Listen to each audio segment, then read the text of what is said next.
That's right. Welcome to the bottom of the rabbit hole. We are here live. I've got our resident Matrix Online specialist and archivist Vesuvius MXO here to join us this evening. Hey, everybody. Welcome. And I'm just going to say hello to everyone in the chat. Hello, Matrix Spider-Man. Now, as you can see in the thumbnail, we're going to be discussing aliens in the Matrix universe tonight. We've also got some, bonus topic discussions to talk about after that. But just want to give everybody a chance to get on the room here and like the stream, all that good stuff. Also, if you guys have any ideas for future broadcast topics, please do not hesitate to share them. It's at NeoMatrixology on Twitter and Instagram. And I think I should probably just create a community tab post and ask if anybody has any stream ideas, live stream content that they want to talk about and chat up.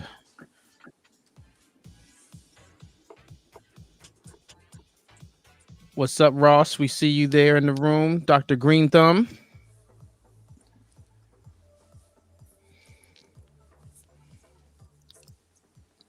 All right, V. So let's I guess what do you want to open up with here as far as the alien topic here with aliens in the Matrix universe? Because I think a lot of people don't know that there's more than one alien reference in the Matrix universe.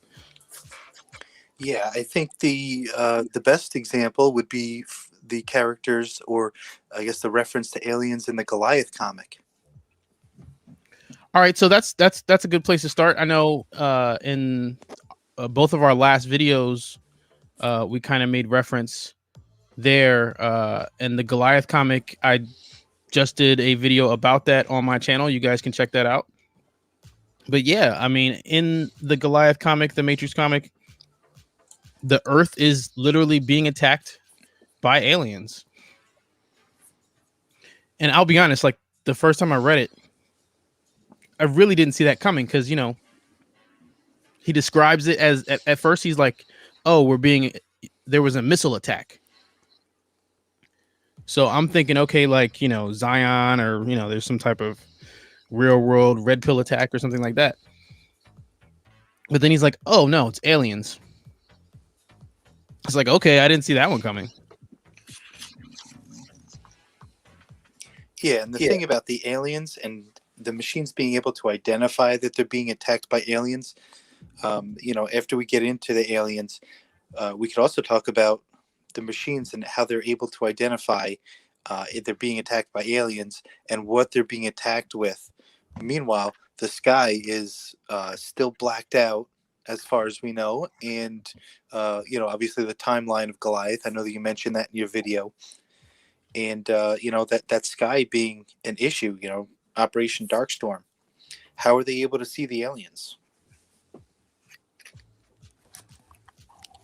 Okay, so they did not specifically or directly address the whole Dark Storm issue.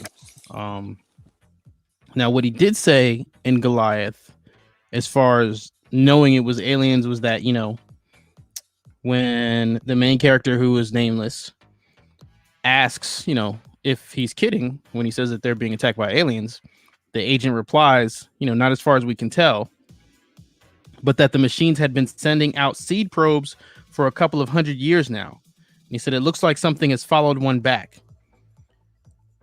So, what I find interesting there is, he said a couple 100 years. So there's a couple ways you can look at it. You can look at it as, okay, perhaps the machines sent those probes out while humans were still in control and Operation Darkstorm hadn't been initiated yet. Or you can look at it from the perspective that once Darkstorm was up, they still were able to send things through it. And in the case of Goliath, his ship launches from underneath the dark storm from the Earth. So they definitely had the tech to propel something on the other side of it. Now, they don't go into details. We don't know if it's like something where they launch it through the dark storm and then the ship turns on after it's through the EMP clouds. They don't give us details. Well, yeah, that's the fun part is we can unpack those kind of things. We can debate them and talk about them. With in my latest video, I talked about the sky and it possibly having EMP emitters and nanobots in the clouds. So, having a spaceship go through would kind of hurt that theory. But what the Earth was being attacked with kind of doesn't hurt that theory about the EMPs and nanobots, because the aliens who were described as like organic looking, I guess the spaceship looked like it was something that grew on the back of a log, and they were just throwing rocks and asteroids. That kind of stuff is not going to get burned up and destroyed through an EMP field. Yeah, no, I thought that was like, I really enjoyed that part of the description of the aliens attacking the Earth. Actually, now that you bring it up, just the whole idea that they were just using asteroids and, the attacks were straight kinetic energy, impacting the surface of the Earth. And to your point, right, any electronic tech might have been disabled by the dark storm, but a straight up asteroid, it doesn't care about what's going on in those clouds. It's coming to do damage. In fact, the agent says that the most recent attack took out all of Australia. The entire continent of Australia was destroyed by that attack. Again, they don't tell us what year it is in the real world, but because even with the main character, he says he's in London, but that's London inside the Matrix. So we don't know if there's anything on Australia, if any life was lost or if anything was damaged. But the point being that the aliens could do serious damage with those asteroid bombardments. And they've got some pretty strong capabilities as well. The man with horn-rimmed spectacles mentioned that eventually they were going to drop the moon onto the Earth. Right. So that's got to be some awesome power for the aliens, the unnamed and undescribed aliens to really damage the Earth with. Yeah, that's some serious tech to be able to, move the moon. I mean, I get it once it's in, a certain gravitational pull, they're going to collide, but to be able to do that alone is asking for a lot from a technological perspective. But yeah, that was a serious threat, man. And that's another thing too. They clearly had some means of communication, because he says, if we don't surrender, so there were terms. You see what I mean? Like, they weren't just, oh, we're just going to destroy everything. They're like, no, give this up. We want you to surrender to us. I tell you, the machines must have things figured out, because they were able to defeat humans, enslave humans, and they're really not blinking much when it comes to an alien attack and the threat of surrender. They really don't like the idea of being enslaved, and they're pretty creative, because they went to their power source for a solution. Yeah, and another thing that's cool about that, what you're saying with the whole, the machine city having figured things out, with this particular alien attack, I noticed that in the story they say Goliath never comes into contact with the individual alien, right? So yes. He does describe the ship, like you said, as being something organic looking, and like you were saying before, the machines had things figured out, but we know that the machines in the Matrix are a artificial intelligence or a machine intelligence. We don't know that about the aliens. We don't know, you know what I mean, how or what the basis of the sophistication of their tech is. All we know is that it's very organic and natural. It's throwing space rocks. It's not shooting lasers or anything like that. So, I mean, that also could be a, I don't want to say statement, but I'm just making this observation that it's almost as if saying that the artificial intelligence or the machine intelligence is superior to the ceiling of, you know, natural or human or that element of intelligent beings. Yeah, and you know it's interesting that the machines were pretty much set on destroying the aliens as opposed to even capturing or trying to study them. But I think that the aliens were very much interested in studying what was happening on Earth. Um, your comment before about taking out all of Australia, they probably had some surveillance and there was a calculated attack.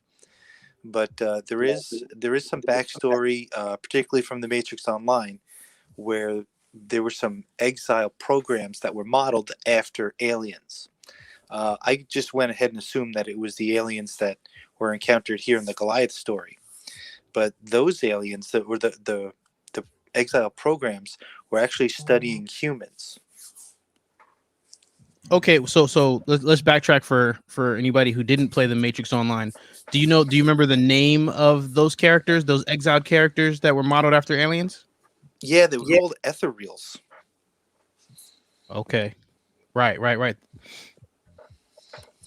So they were an exile program, probably obsolete. There was no, or at least to this day, I don't have a record of what their original purpose was.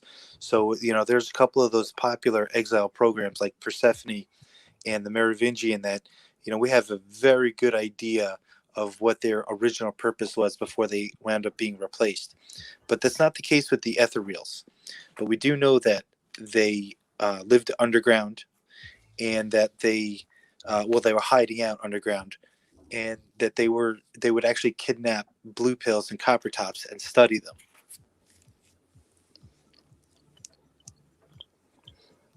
Now, do you remember? Because right, we're saying they're exiled programs, but like, do you remember the backstory of how they came about being inside the Matrix? Well, I actually have a blurb here. This is one of the very few things on the Ethereal programs that have been maintained since the Matrix Online closed in 2009. There's some like archived websites and just things that I've saved and screenshots. This one's actually a Matrix wiki. I can't remember the name of the player that archived all of this information, but it's all text format with some pictures, so it's very cool. It's just matrix.fandom.com. And the ethereal blurb goes, Ethereals are exiles that form the basis of alien encounters in the Matrix. They take the form of aliens possessing green skin and having the power to become invisible and intangible. So I kind of feel like that's like a ghost twin power that they have. And they Okay. were kind of, like you could see through them. What is that, translucent? Yes. They dwell underground and abduct blue pills in order to conduct experiments on them that vary depending on what they are doing and the results they aim to achieve.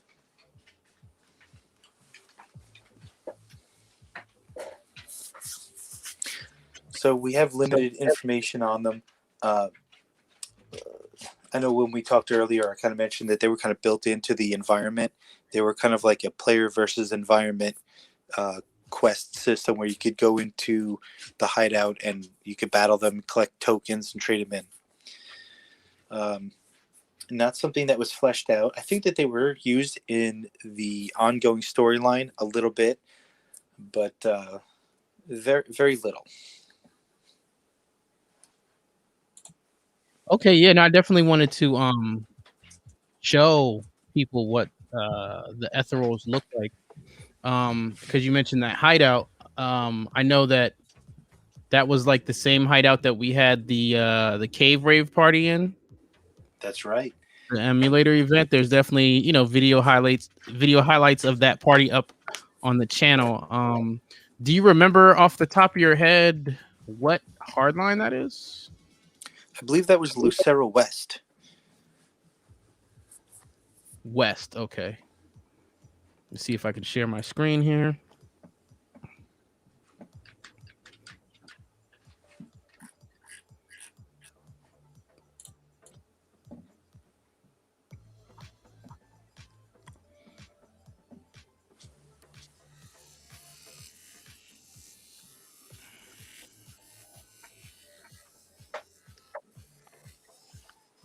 That's interesting.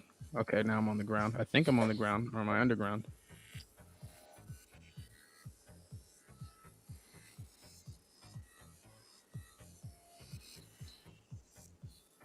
Oh, the building just hadn't loaded yet. Okay. Well, while you're doing that, I'll see if I can find from the archive some of what the Ethereals' participation in the ongoing storyline.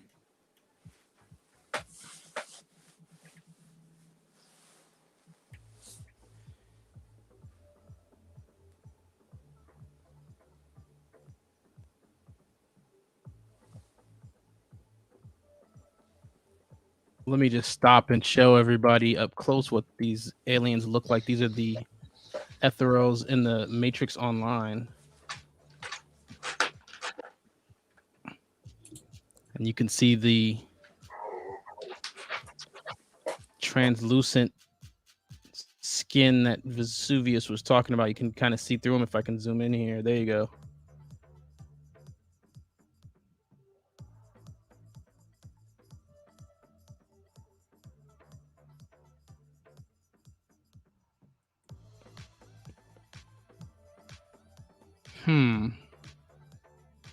I don't remember which alley. I don't remember how to Oh, get to the hideout from here. pull The up your HUD. map.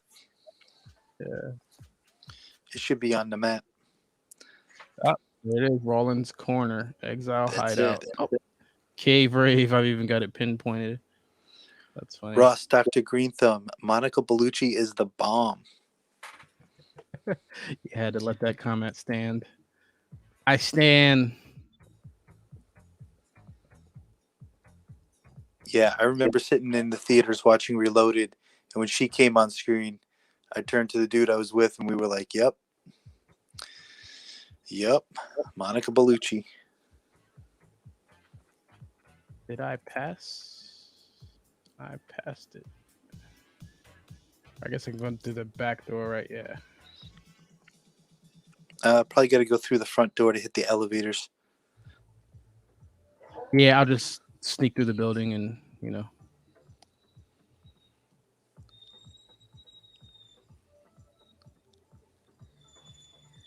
or not.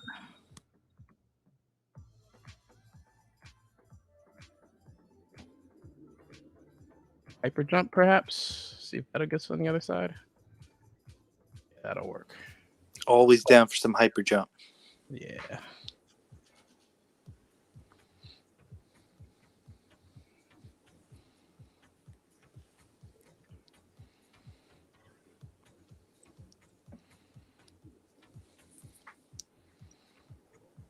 There we go. That's the door we want.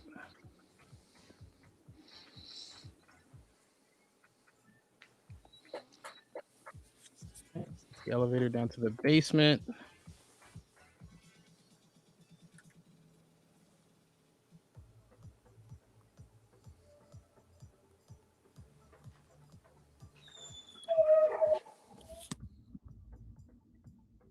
Now, do you remember what drop the boss gave in this hideout? There were some shoes. So the Ethereals were actually in two hideouts, and in one I think they gave a hat, and in the other they gave shoes.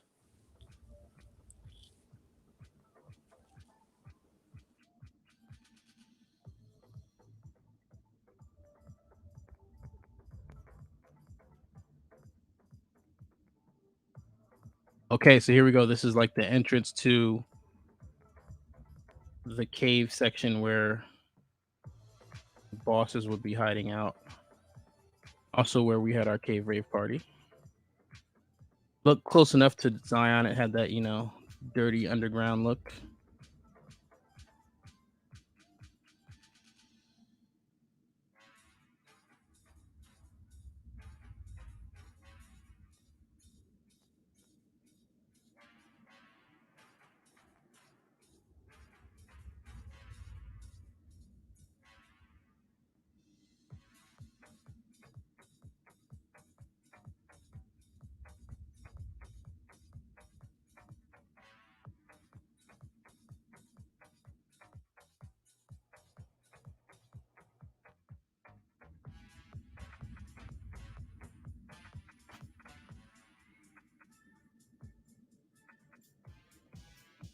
Okay, so here's the bosses would be. This is kind of like the end part of the cave. I mean, there's a lot of stuff down here.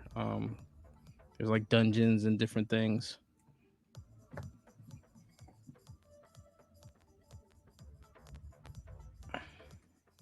Right? Everyone does fall on the first jump. Does not mean anything.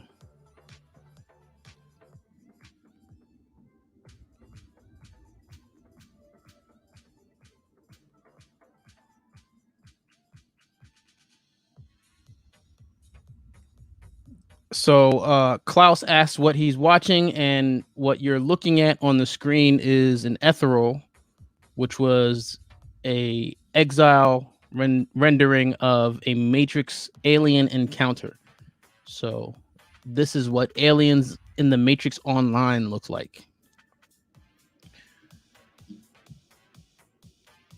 Now we already brushed up on the alien attack, which is described in the Matrix comic Goliath. And as far as I know, between those two references, you have the Ethereals in the Matrix Online and the alien attack in Goliath. As far as I know, those are the only alien canon references in the Matrix universe. Like, I don't remember there being any aliens in Path of Neo at all, which, Path of Neo completely goes off the rails on its own, but I don't think it explained like the giant ants as aliens or anything like that. So I don't think that there are any other alien references besides those two, unless you got something, V. No, those were the only two. And I think they are connected. Right, because that's the thing. If these exiles are modeled after a real world alien experience, and then Goliath is the only reference to an alien experience that we have. Now, didn't you mention something about the Ethereals supposed to be, having supposedly been Martians? I had mentioned to you in passing that I recalled them as Martians, but the only thing that I could find in my research was just that they were the, I guess, manifestation of an alien encounter. Okay, so that might have been something from like the forums. Or just my memory, just going off memory. Yeah, no, it was a long time ago. I definitely get that. Yeah, I'll tell you. But that's why we do this, A lot of the Matrix Online stuff, I go off of memory for.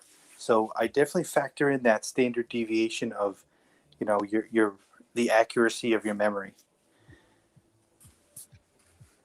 Yeah, no, and when it comes to like background story stuff of the Matrix Online, like my memory is not good in that department. I mean, a lot of stuff, a lot of times, especially when you got to the second combat system, I was so far into the fan fiction and what our faction was doing that, of course I watched all the cinematics, but when it comes down to like how you've archived all the missions and stuff like that, like those details, I don't remember at all. Like I always have to check with you or Starshore or ask someone if they can remember details, because I don't remember those kind of details at all.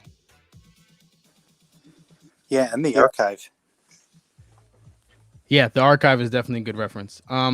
Okay, so let me check that real quick and see what else we have here. There is reference to the Ethereals from the archive. Oh, you have that ready? Yeah. Okay, so what did the archive have to say about the aliens in the Matrix Online? Well, it basically just mentioned them. The Merovingian consulted them on their research, and I guess their research of blue pills that they were abducting. The Merovingian was working on I believe, a kill code for an intuitive program that showed up very late in that storyline. Yeah. So I don't know how much detail you want to go into.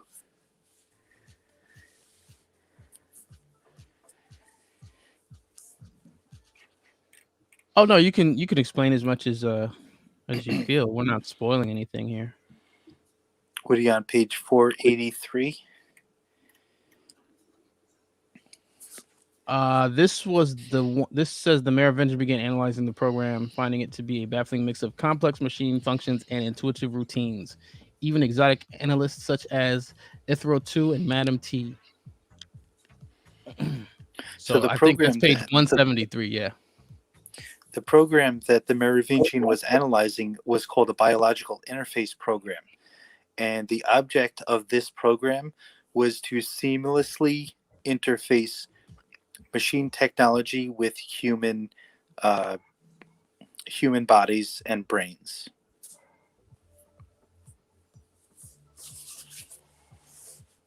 Right. Now, when it comes, so that's the BIP, the biological interface program.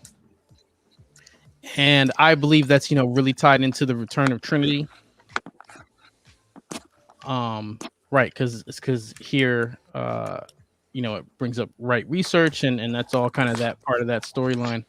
Um, I always wish that storyline got fleshed out more. Like, I wish that it was defined a little bit deeper, but I guess that's, part of the Matrix universe. Well, it's defined a little bit in the early stages and then some at the end. So you kind of got to piece it together. The things we know about the interface program was that it was written by the Oracle, and there have been many attempts to perfect the process of um, integrating humans and machines and the programming, and the Oracle is the one that nailed it. Um, you mentioned Wright Research, so there was a red pill named Danielle Wright, and she was very influential in Zion, and she wound up defecting and going out on her own. And it's kind of odd to think that there's somebody out there that's a human, during that Matrix trilogy, and they don't live in Zion. So it's like you have these questions about, how are they ensuring their safety? Why are the Sentinels not just touching down and killing them? Well, she was kind of had one leg on the fence, on each side of the fence, and she was working with the machines, and she was feeding some information to Zion.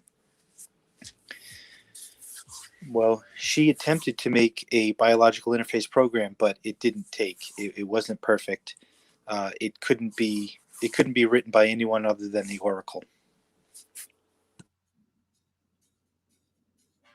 Now, it's funny that you brought that up because, and this is just my own theory. There's no proof. I mean, but I always felt like at some level, even if it was maybe even subconscious, I always thought that like the Danielle Wright thing was influenced or perhaps came from the Matrix comic System Freeze, where the agent says that programmer had to work for the system or whatever, and they like cut that deal. I haven't covered that comic yet in a video. I will, of course. But when you're talking about right research and trying to copy the biological interface program, that could have been the project that the programmer was supposed to complete in System Freeze, but she didn't. You know what I mean? Yeah, very very interesting side story for the Matrix, and that's one of these things why I'm kind of clinging to the Matrix Online remaining canon, which is I have a bias because I really enjoy the story, and I do want it to remain canon. But then there are things like this where there's a precedence way back before that game was developed and that story was written for that story to be written. System Freeze. There's some details there for this to remain canon. Yeah, I mean, and you know how I feel about it. I don't expect the Matrix 4 to be the Matrix Online in cinema form on the big screen, but I would love for, at the very least, it not have things to undo or retcon what was in the Matrix Online. Like, I feel like there's plenty of room in the Matrix universe for the Matrix 4 to do what it wants to do without changing anything that we experienced in the Matrix Online. Because for me, that was a big part of the draw. That was part of the experience, was feeling like we were actively continuing the story.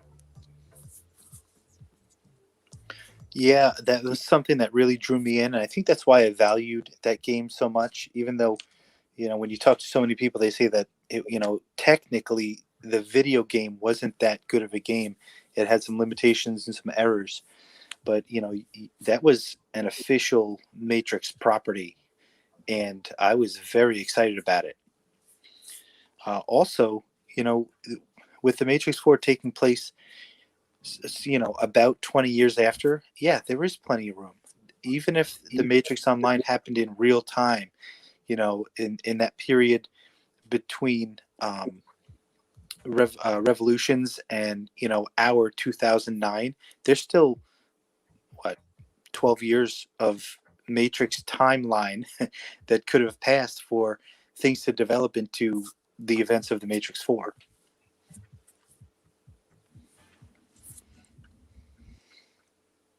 Oh yeah, I totally agree. I've always thought that, like, based on the little bit of rumors and things that we've seen over the past year, I've seen, not, I don't want to say evidence, but I've seen enough to at least feel confident that there's probably going to be at least a mention of the death of Morpheus. Um, of course, we won't know until the movie comes out, but and as someone said in here, everybody's waiting for the trailer to drop. I think one of the reasons why we haven't seen a trailer yet is because, well, the first being that so much got leaked last year. there's there's almost a trailer on this channel. But after that, I think they're trying to be real secretive about the plot and the details. And it's hard to hide things in trailers, even when they're really well edited. We can usually pick up on a couple of things and start piecing together the puzzle. So I wouldn't be surprised if we don't see anything until the end of summer or like September, like literally 3 months before the film. That wouldn't surprise me at all. Yeah, I'm ready whenever they want to throw out some content. I hope they do an alt world marketing campaign. Similar to when The Dark Knight came out in, I think that was 2008, and they had, pardon me, they had Harvey Dent being elected the DA, and they had like websites and everything that kind of led you right into the events of the beginning of that movie.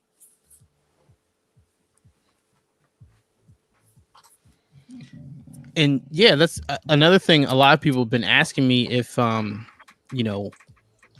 there's going to be more content, more video game content and things of that nature coming off of the heels of the Matrix 4.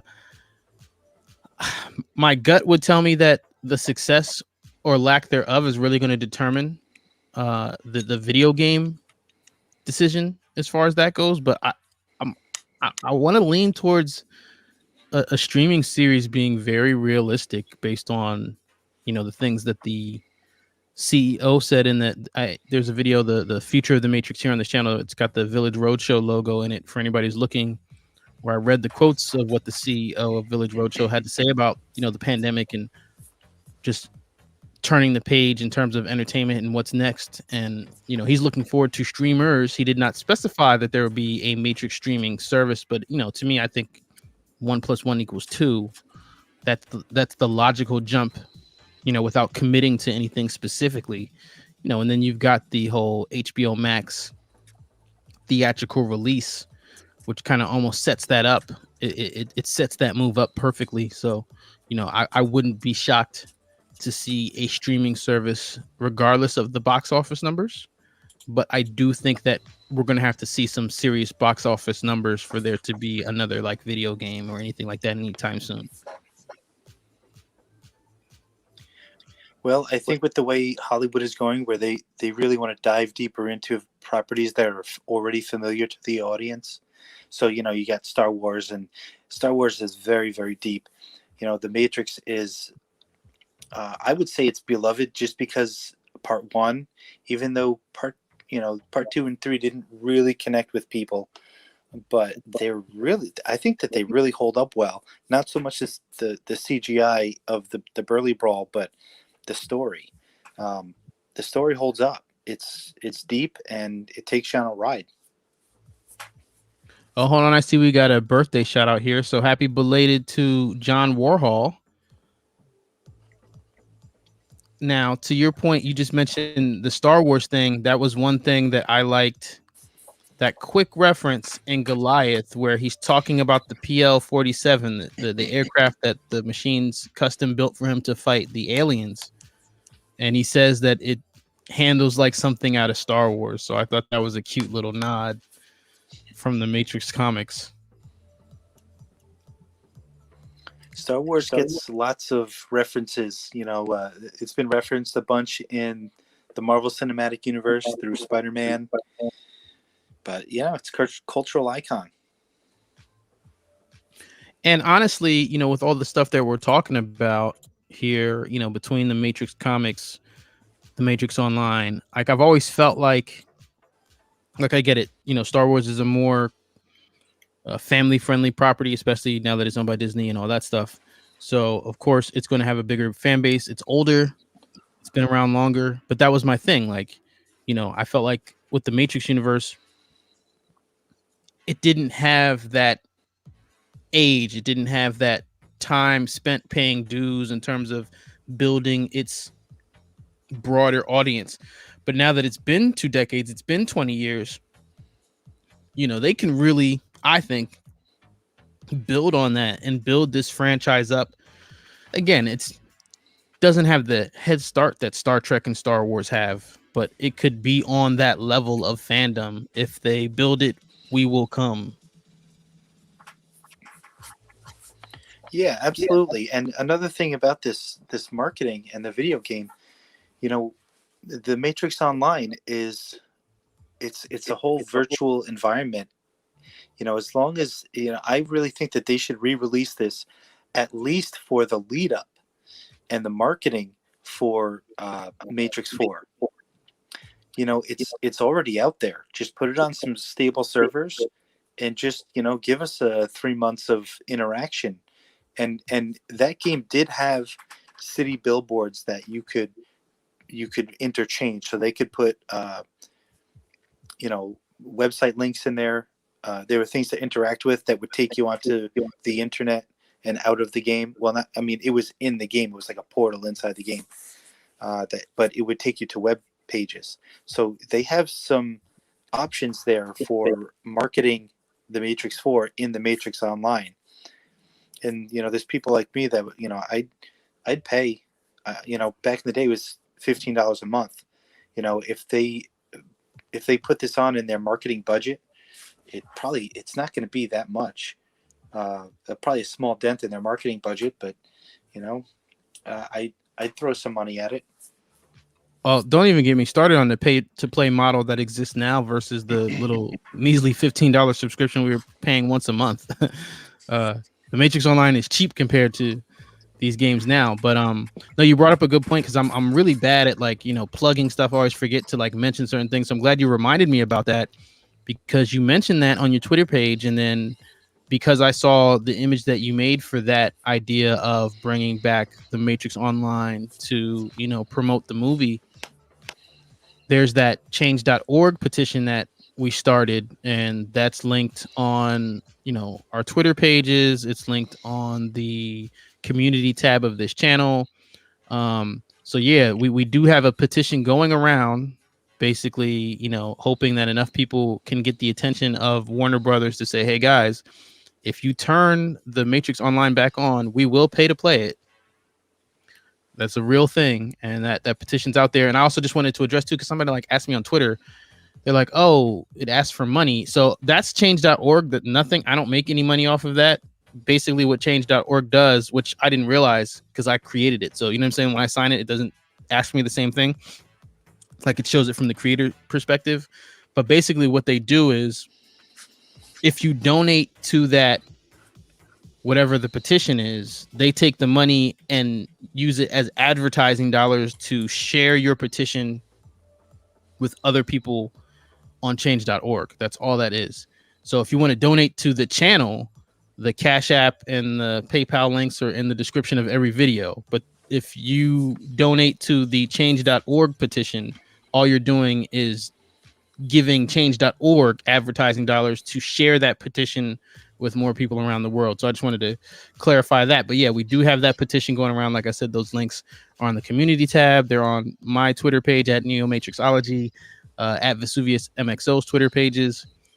So, I don't, and again, if you do the math, I'm sure that with the right number of signatures, it would get Warner Brothers' attention. So please share that petition, because we would all love to be able to play this game. As you can see, our ethereal alien dancing to the music there in his home of the Hideout and Lucero Point in the Matrix Online emulator. Yeah, I'm gonna get that link. I'll put it in the live chat. Thank you. I appreciate that. And if we had all of your subscribers sign the change.org, we'd have almost 3,000 people, because you are getting very close to 3,000 subscribers. Oh man, I haven't. I guess we got to do something for that, huh? No, but you're right. I think a couple thousand signatures would be enough for someone at Warner to do the math and say, okay, we as a company can afford to turn this on to get those subs. And like you said, they could even sell the billboard space. They could sell the advertising space in the game, and that's not even getting into whatever they would charge for a subscription to bring that back. But I'd play. I mean, I could tell you that for sure. I mean, we probably have like the biggest faction ever, but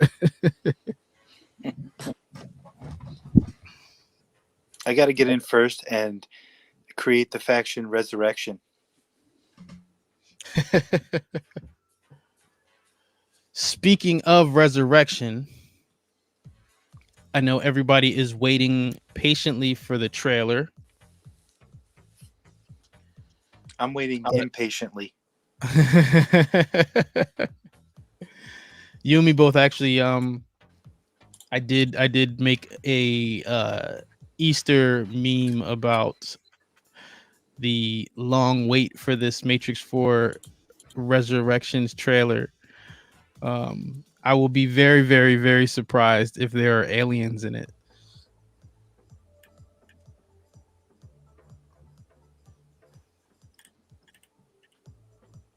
But right, that was the second part of this discussion. I mean, we talked about the aliens in the Goliath comic. But the other part that we wanted to touch on, the bonus discussion that we wanted to bring up, was aging programs in the Matrix universe, because as we know, Lambert Wilson, the Merovingian's character, will be in the Matrix 4. Yes, very happy he is returning as the Merovingian. The Merovingian was a very dominant character in the Matrix Online, and he was well written. He did some very cool things. Well, he had all the cool characters in his faction and under his employ, and we got a lot of like looks into the history of the Matrix through the Merovingian and his imprisoned programs. And he's got all this new insults that he's just got chambered, that he's going to unleash on us when we watch the movie. Yeah, I definitely got a kick out of him saying that he did research to get, I guess, up to date French cursing and slang together for what I imagine will be another rant. But his character has aged in the real world here, as a person. So we would naturally assume that he will appear in the Matrix 4 aged as well. I don't think they're going to go the Irishman route or the young Luke Skywalker route. I don't think it's going to be a CGI effect of any kind here. So that kind of brings us to this topic of, how do programs age in the Matrix? Yeah, so my opinion on this is they appear really how they want to appear.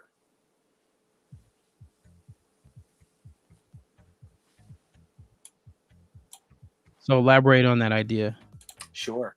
Okay, so the Oracle, okay, we'll take her because she had the appearance change, okay, which, was circumstantial, but with the actress, I'm drawing a blank on the original Oracle's actress name. Oh, now that you're blanking, I'm blanking. Why is that happening? See, I I know. always get caught up with Mary Alice because it's two first names, but she replaced the original actress after she had passed away, and it actually replacing her between Reloaded and Revolutions actually worked because they had the Ramachandra and Sati storyline of bringing her in and double crossing the Merovingian, and it turns out that she was attacked with a kill code, which was something that was elaborated on in the Matrix Online, and she wasn't killed or deleted, but she was able to survive the attack. But she had to find a different shell in order to survive and to continue to hide. Right. So the original actress is Gloria Foster. Thank you. Yes, that because I was going to kill me. I had to add that. Right, and she was replaced by Mary Alice because Gloria Foster passed away in real life. But that brings to the point of why they had to give her a new shell. So, right, as you explained in the Matrix Online, we find out about the kill codes and how the Merovingian can't simply kill the Oracle, but that he can, destroy her in the Matrix. That is possible. But in that particular case, her new shell doesn't come back as a young woman. Now they're two different actresses. So in that case, the aging hasn't really specifically taken place in the way that we're talking about for this discussion. Yeah, so she hadn't aged. She just changed her appearance. But why did she have to choose an old lady, a grandma?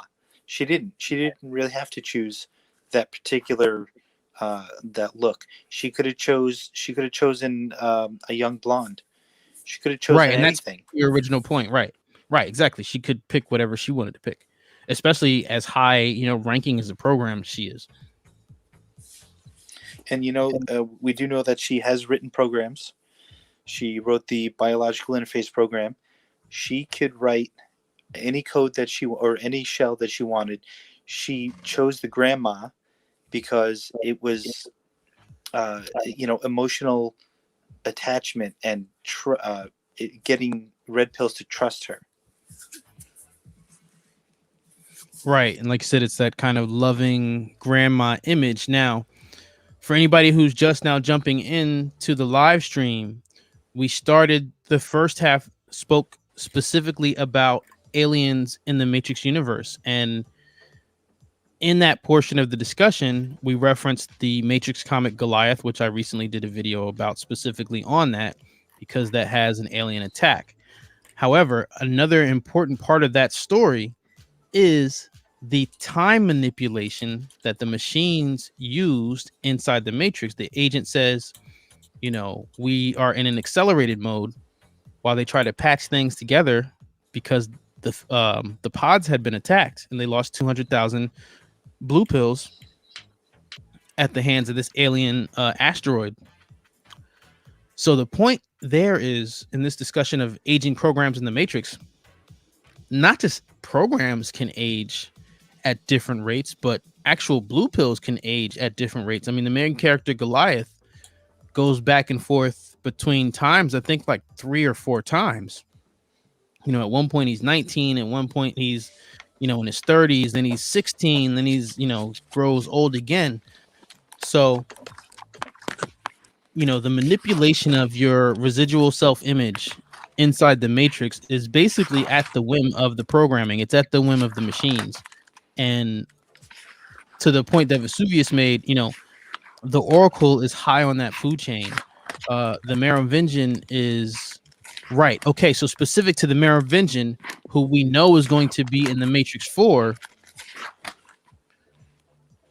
he's not picking a new shell. He's surviving each reset. So in his particular case, I think that he's aging at a steady, natural rate as if he was a regular blue pill in the system. Well, I don't know. I think it might be a little bit different for programs. Let's compare it to like all right. I started using computers back when it was Windows 98. Okay, they had Microsoft Word, and the icon looked similar, but if we saw it now, it would look pretty generic. All right, and every version it gets kind of upgraded, but that's like a manual process. Right, that upgrade and the change in the UI, those are all manual. So I think that a program would have to manually change their appearance, whether it's a completely new shell or any particular changes in their appearance. For example, the Merovingian and Persephone, they have different clothes on between Reload and Revolutions. Okay, everybody noticed that with Persephone, that she was wearing a different outfit in Revolutions. But it's a manual thing. As far as their what we would refer to as a physical appearance, we don't have any programs that we have noticeably aged. Okay, but we do have Seraph that we know is a very old program, and he's not an elderly man. He still looks like a 33-year-old man.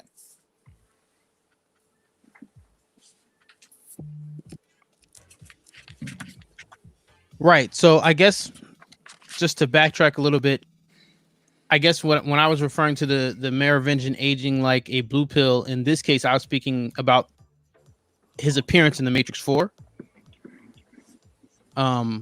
Because each time he resets, actually, there's a good question here. Let me highlight this here. Or rather, it's a statement. But it said, I always imagined that Merv had some way to hide his code away between Matrix resets. Now, I didn't go into this in my video about the Train Man, but my theory has been that, because Club Hell is actually underground, right? It is. And in the Matrix Reloaded, the Train Man is there.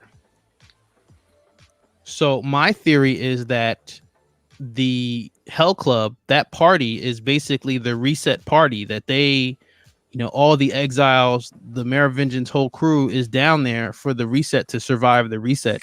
And that area, was probably built by the Train Man and protects them from those changes. Well, that's a cool theory. So the Hell Club is a partition. And right, I like that. Like, yeah, partition on a hard drive. If anybody would be able to do that or build that, it'd be the Train Man. Yeah. See, I had always figured, and I believe I got this from other players in the Matrix Online, that he survived by hiding in external constructs. And in the game, we had like feudal Japan, we had like a exactly medieval cemetery, and we had the machine city. Those were like the three settings of those external constructs. Okay, so they were outside the Matrix, but they were similar in the code of the Matrix. This is actually cool. I'm actually going to use this for one of my upcoming videos and theory explanations about the Merovingian using external constructs to survive the resets or the reloads, or whatever you want to call them. We should decide on that because but yeah, the Hell Club, everybody's there, and that is pretty much the end of that timeline. Now, one thing before I forget, And I think this was something I asked in that poll on the community tab, where I asked, do you think that the Matrix was reset at the end of Revolutions, or if the Smith virus was just removed, or if it was, brought to a restore point? Well, since then, I found, or rather, someone found and shared with me a screenshot from the old whatisthematrix.com website.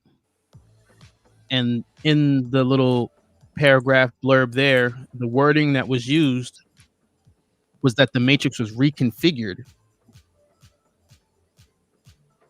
after the battle with Neo and Smith at the end of the original trilogy. Can you send that to me? Yeah, I'm trying to remember. So yeah, I can. This is actually the topic for my next video, and then I'm going to go into Matrix Online story stuff. But yeah, short answer: system restore. And the meat of my argument is going to be the examples that I use and arguing away the reasons why other people think that it's a version 7. Now, real quick, Jeremy's comment here is, what about the original intention for Switch? Your RSI is your subconscious idea of what yourself looks like.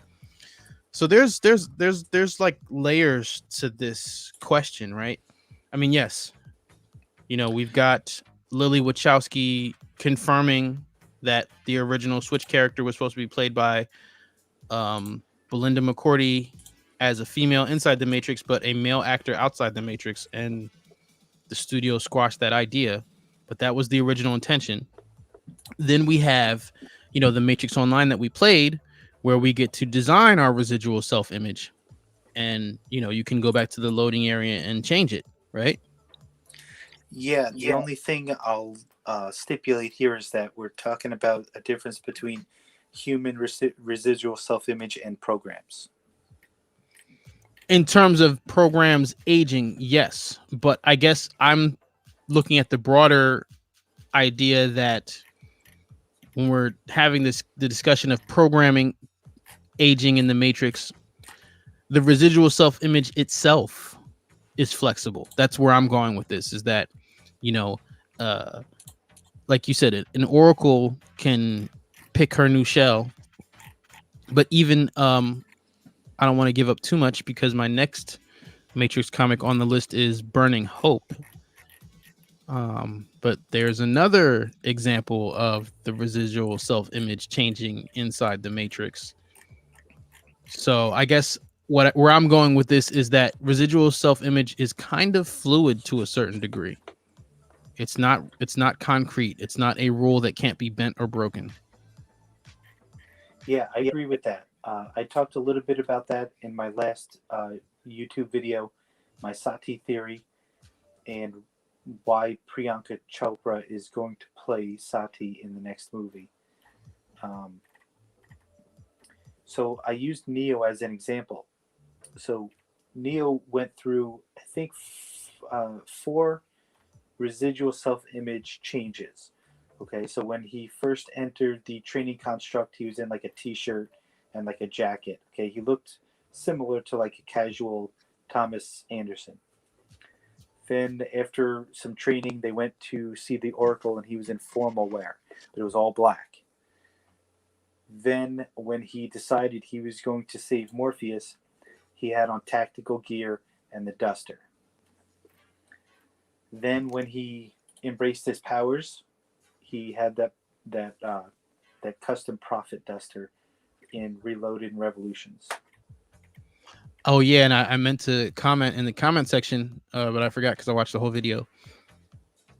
Before I commented, the one description that you left out of that list is when he's in the train station, he's got a fluffy Merovingian like tie.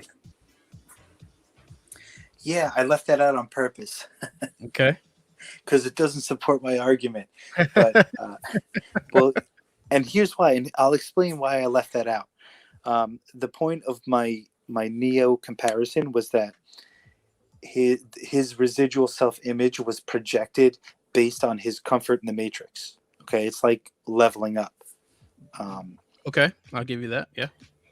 so I mean that was the point of like those four, I guess, outfit changes or residual self image changes. Now in the train station, yeah, he's dressed like the Merovingian. His coat's a little bit shorter. He has that the tie with that knot. Yeah, couldn't even tell you what knot that is, but Yeah, I have no idea what that is. he now I think it was Starshore because we had talked about this before. Was it you or was the Starshore that said, "Oh yeah, he was"? It wasn't. It was projected from the Merovingian. Now that's not what you or Starshore said, but that was my interpretation. Is that he was dressed? He was put to look like that.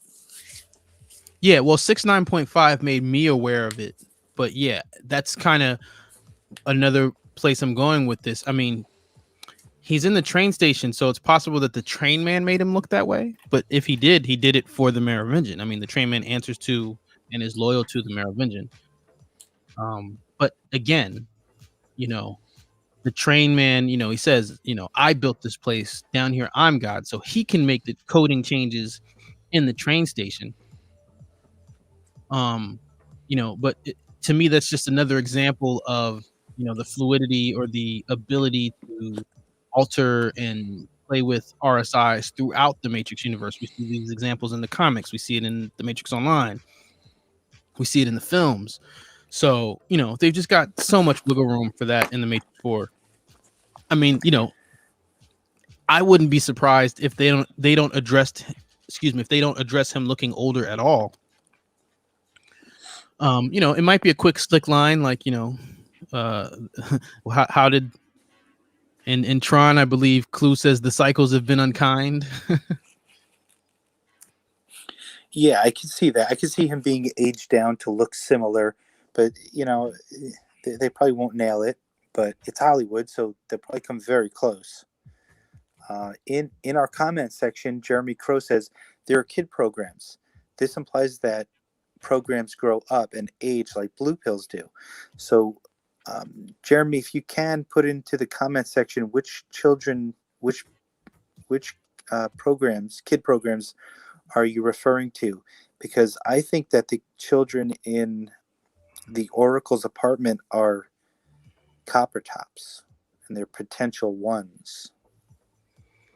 Yeah, that we've got the spoon boy who is not shown, but gives the real world spoon to the kid to give to Neo, which tells us that he was taken out of the Matrix at some point in between the first film and Reloaded. And then we have, again, Burning Hope is a potential Matrix comic. Run Saga Run is a potential Matrix comic. And, spoiler alert, they all make it outside of the Matrix. So we don't get to see them older inside the Matrix. But then specifically the kid program, right? Because those are potentials. So to me, they're copper tops. They're blue pills that were awakened. The only kid program I can think of is Sati, who of course is heavily rumored to be in the Matrix 4, but we got to see it. We don't know. We don't know how they're going to explain that if she is there. There's always the possibility that she won't be there. So I don't want to speak too much to that. I can't think of any other children programs that we've seen inside the Matrix universe, though. Yeah, so I mentioned before that I think programs are going to manually change their appearance. So she could make it whatever she wants. She can look like let's say she's 6 in Revolutions. Okay, what are we, 18 years out now? What are we talking, 24 years old? She can look like a 24-year-old if she wants. She can look like a 42-year-old if she wants. It would depend on her, I guess, desires or intentions, similar to the Oracle.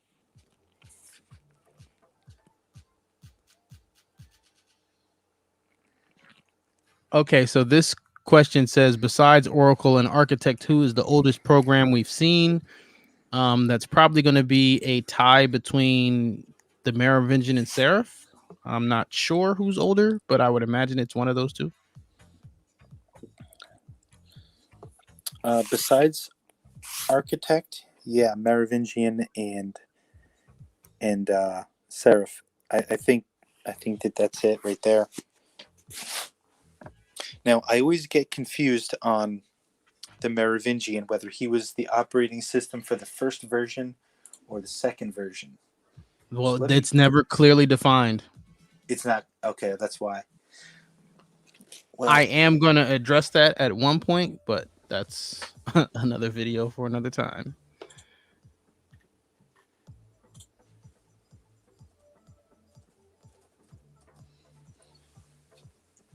okay, so I got another talking point on Seraph, but I want to go back to because Jeremy wrote something else. While you're looking for that, real quick, John said, unless they digitally de-age Lambert Wilson. Like I said, that's an option. They could go the Irishman route, the young Luke route. I don't think that that's what they're doing, though. Because, with Neil Patrick Harris and everybody saying, how natural the looks are, I don't think she's going to be using CGI in that way. Could be wrong. We'll see. We'll see in December.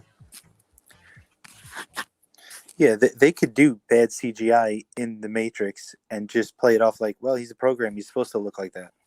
Well, that's kind of always been my feeling towards the Burly Brawl. Like, people talk about how, campy the CGI is in that fight. And I'm thinking to myself, like, if there's going to be a movie that gets away with the CGI like that, it's The Matrix.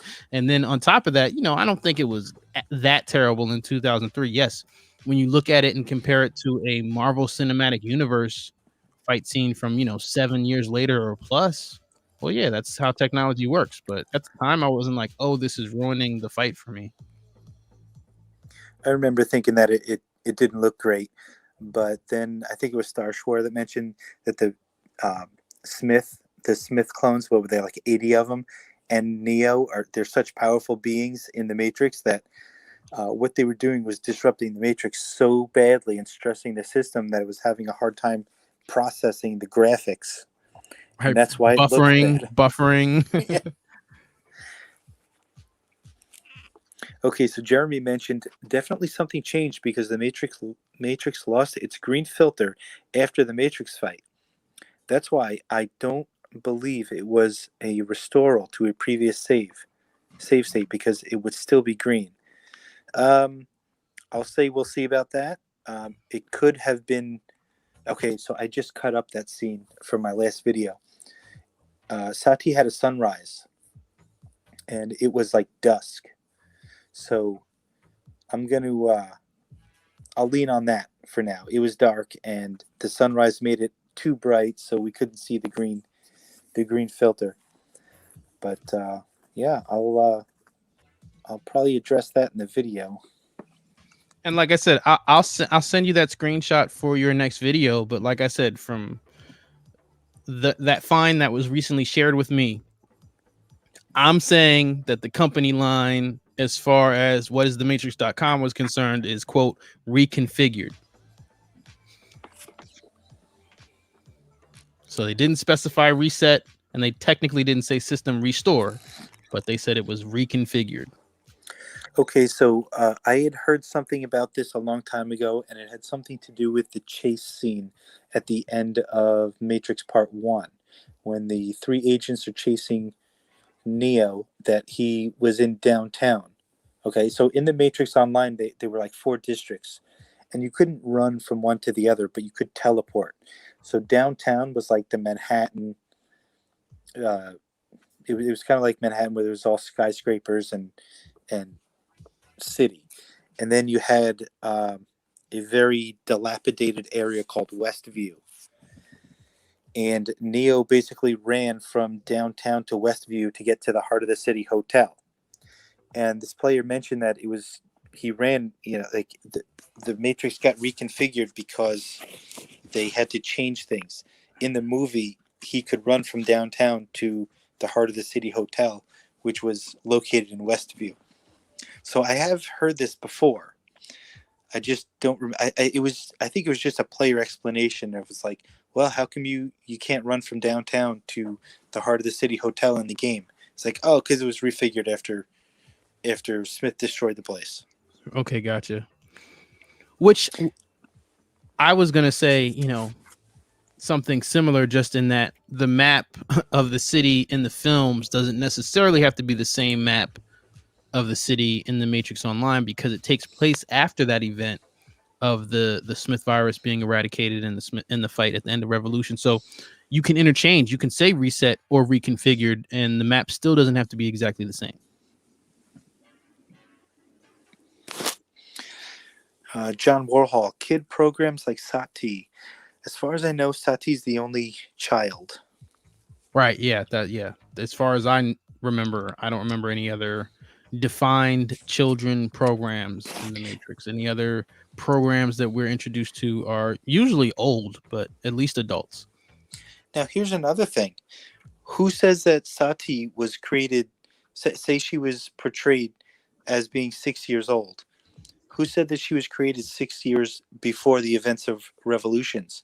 Maybe she was around since the an earlier version. Maybe she was over 100 years old, but her shell was that of a 6-year-old. Well, I wouldn't say that she's 100, because that was the whole thing, was that she's not allowed to exist in the real world without a direct purpose. So, if anything, I would imagine that they created her as a 6-year-old. Now, the sequels take place over the course of about 3 days, right? 72 hours. Yes. Yes. Okay, as the train man says. We see Ramachandra making a deal in Reloaded, getting escorted out of the restaurant. So what if they made her, a couple days before that? She was. That's kind of where I'm going with it. In fact, I read something that said that it made a theory or a jump to conclusion, because there's no evidence of this, but basically saying that Sati was created when Neo chose the other door. At the moment when Neo chooses love over resetting the Matrix. Now, if that is the case, that means that Ramachandra met with the Merovingian first, so that he had permission to create the daughter. You see what I mean?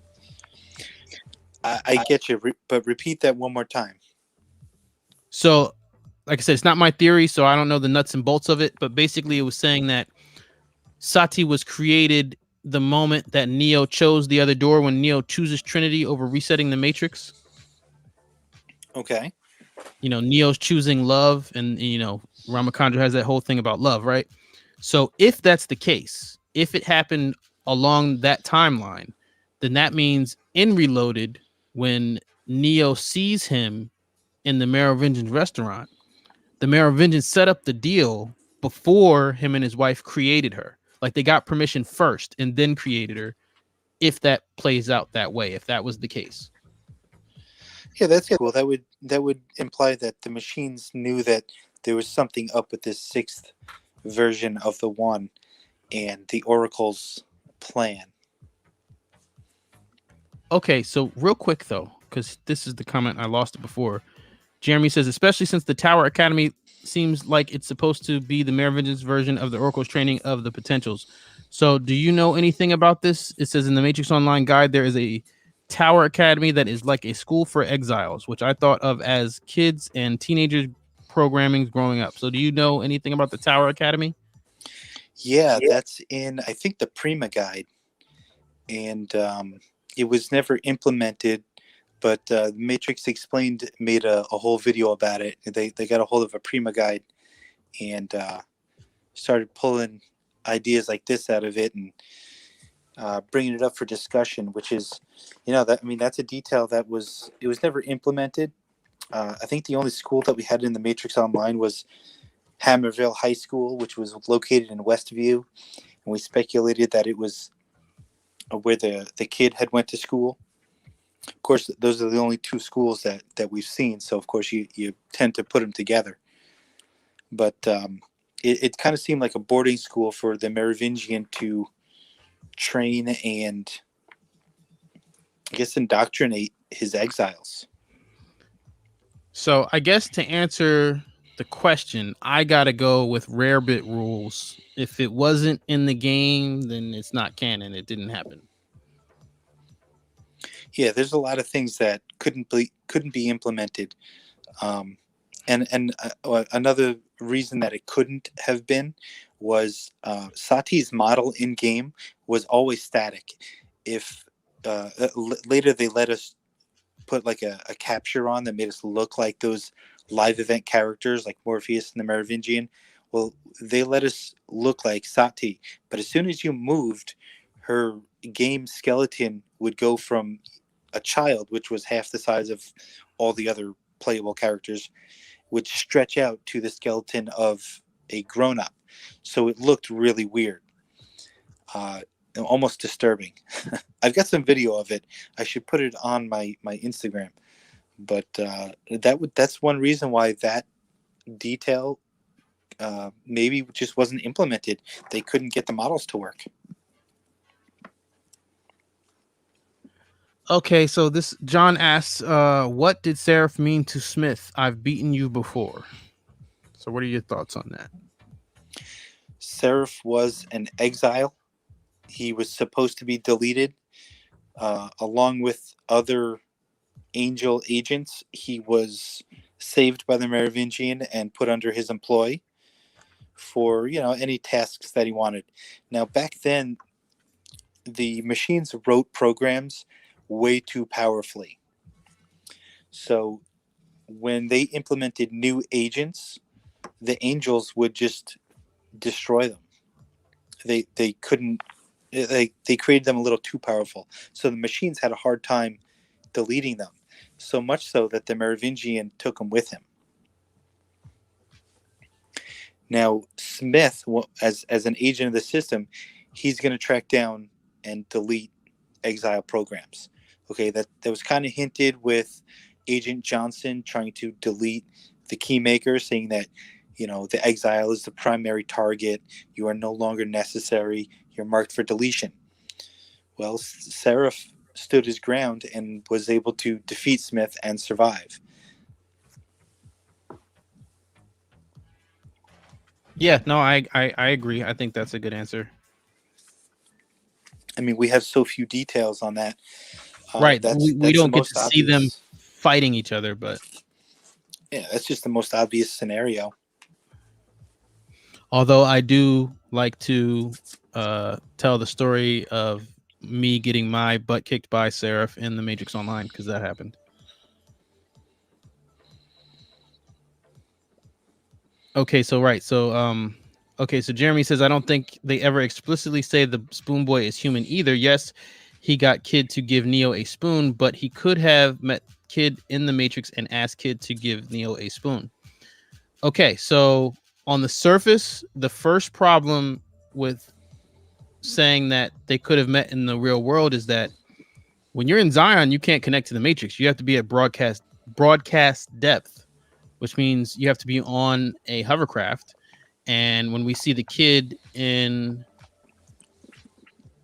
the trilogy, if you recall, he tells Neo that he wants to serve on the Nebuchadnezzar. So at the point in which we see the Kid, he hasn't gone back in the Matrix yet. He doesn't go back into the Matrix, or at least we don't see him back into the Matrix until the Matrix Online. So the Kid himself doesn't actually go back into the Matrix until after the truce is implemented. Now, Yeah, a lot of you these go ahead. characters mentioned are humans, so they would age appropriately.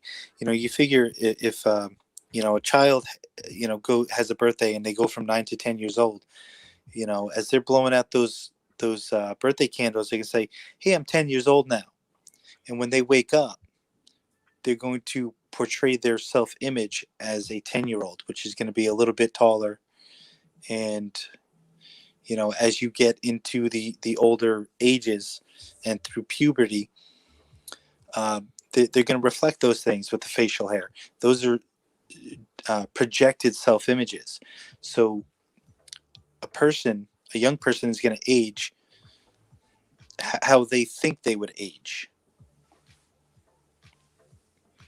The flip side of that too is,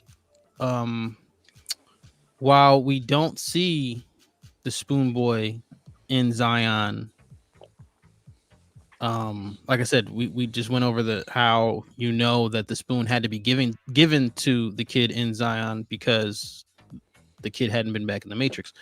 But you also have a Matrix comic where I believe they're sisters, but they're two potentials who are outside of the Matrix, on a hovercraft ship that their mother serves on, I believe. So you do have examples of kid potentials in the real world in the Matrix universe. So my other comment about Seraph is the only appearance changes that he went through was that his angels had wings. They basically looked like angels, and he eventually had the wings cut off. Whether he removed them himself or if it was inflicted by the exiles and the Merovingian, I'm a little fuzzy on that. Whether he did it himself to blend in, or whether he was punished for defecting from the Merovingian to protect the Oracle. But he did go through an appearance change, and it was just the wings. Otherwise, he's hundreds of years old, and he still looks probably the same as when he was first written.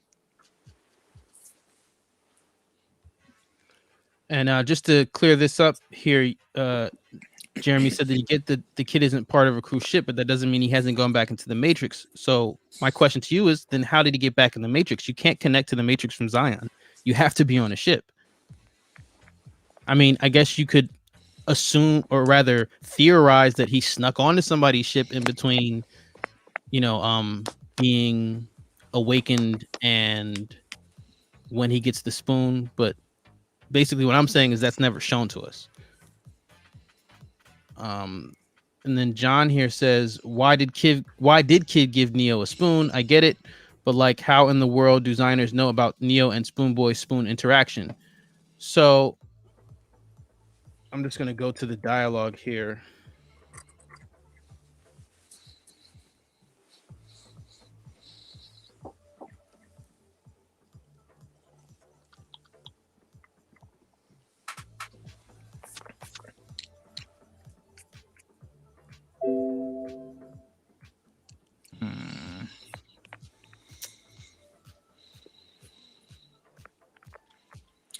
He's not a member of a crew, but he could be on a ship visiting the Oracle like the potential kids presumably are. I disagree. I believe that the potentials, and that's again, Run Saga Run, the potentials are children at the Oracle's place. They haven't been unplugged from the Matrix when they're at the Oracle's place. Once they're unplugged, you don't come back until you're on a crew. Yeah, I would say it's possible, but there's no precedence for it. You don't see anybody, or at least they don't show us anybody doing that. Yeah, that's the whole Run Saga Run thing. She gets out of the Matrix, she runs away from the Oracle and the other potentials and goes out prematurely. But once you're out, like I said, you're not coming back unless you're on somebody's hovercraft. Hold on. Right. So here's the line to answer John's question. He says, Neo just in time, which he's just in time to save Neo from Bane. But he says, you're going to see the Oracle, aren't you? And Morpheus says, we don't have time. The kid says, I'm sorry, sir. I just have to give something to Neo, a gift from one of the orphans. He made me swear to get it to you before you left. He said you'd understand. So even the kid himself doesn't understand what that gesture or that gift is supposed to mean to Neo. The kid just promised the orphan that he would deliver it, and he delivered it. And as I mentioned in the, I believe, Holy Trinity video, this is all to me what I would call divine timing, or in divine time. Everybody playing their part. If Niobe doesn't do certain things or make sacrifices, if the kid doesn't deliver this spoon, if each individual of this team or of this community, Z, for example, saving the kid's life so that he can open the gate for the hammer to crash in and them to shoot the EMP to buy them enough time to survive and make their last stand while Neo is fighting Smith. I mean, all these things have to happen perfectly, and that's why I call it divine time. This kind of timing you can't plan. It either falls into place or it doesn't, just like how we're in that sweet zone of the solar system for for human life to be sustained on the earth. I mean, it's that kind of, like, as I don't know a better phrase for it than divine time, but all these things have to happen in order for them to get to the end goal. And I think that's the bigger picture when it comes to delivering the spoon. I think the spoon, that's I hate to bring it up, but that's one of those points that I think gets misinterpreted a lot to validate other flawed theories. But yeah, I don't personally think that the kid knew what that meant to Neo. He was just doing what the spoon boy asked him to do, and it worked out that ended up helping save Neo's life in that moment.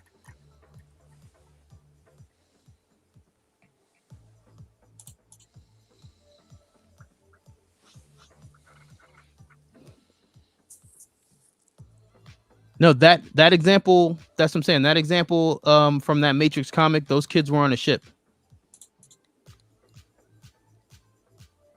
I will, of course, I'm going to cover each and every individual Matrix comic at some point. That one's a little further down the line. It's going to be a little while before I get to that one, though. I can't remember the name of it off the top of my head.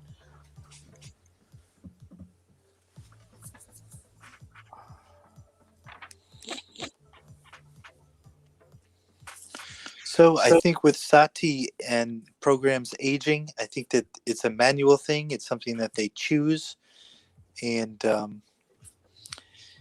I really don't think that.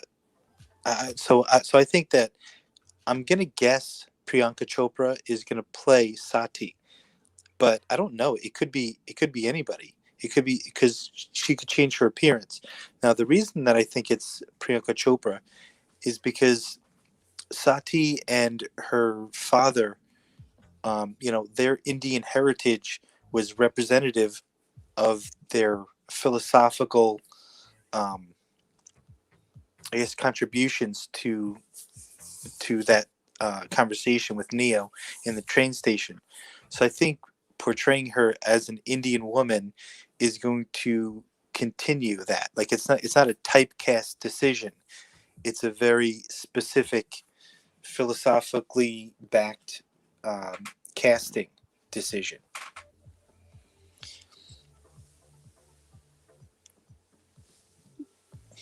Now, I think Priyanka Chopra said something like, "Oh, there's going to be a surprise about her character." It could be a small surprise, it. So I still, despite her trying to swerve us a little bit, like I think she's trying to swerve us because she's the only Indian actress on staff that I know of. So I'm going to automatically assume that she's playing Sati. Well, yeah. But the reason is because of that karma and that philosophical background to that casting originally in Revolutions.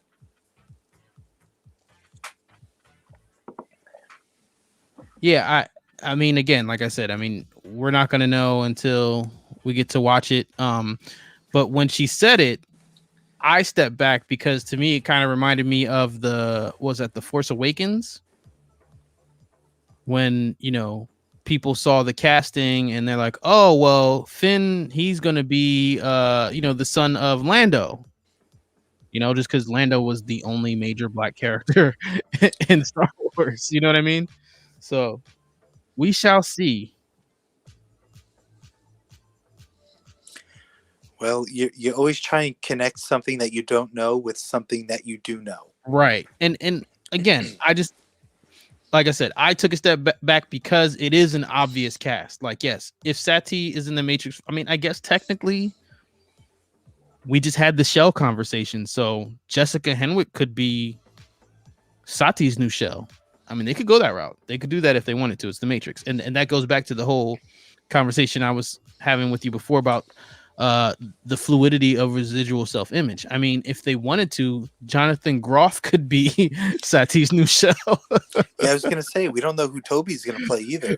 On one here, it could be anybody, and that's fine. But I'm still gonna speculate. I mean, Oh yeah, absolutely. at least I have some kind of reason behind it, and instead of like, oh well, she was Indian in this movie, so she'll be Indian in this movie. It'll be the same. Not necessarily, but that's what I think. Yeah, I mean, I made a whole video on, when they first announced Priyanka Chopra, that I suspect she's going to be Sati. I've just not been pumping that. I put the brakes on that when she said what she said. I'm like, maybe it's not as a given as we thought before. But real quick, I still got Jeremy's comment up, and I did actually. It's the Matrix comic is Broadcast Depth that he's referring to, with kids taking trip to the Matrix, and like I said, it's gonna be a while. It's gonna be a really long time before I get to this particular video. So I did find the screenshot here, though. So hold on 1 second, if I can get that up.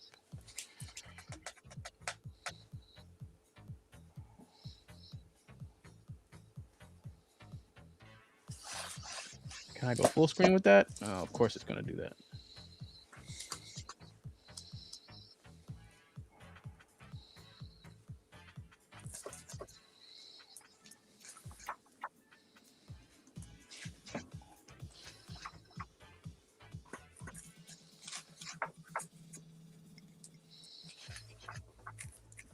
Okay, let me share the screen here.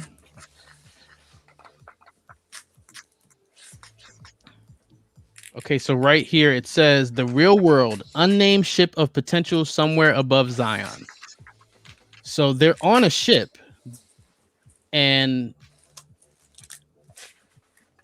their parents, or rather their mother, is on a different ship. So that's what's going on there.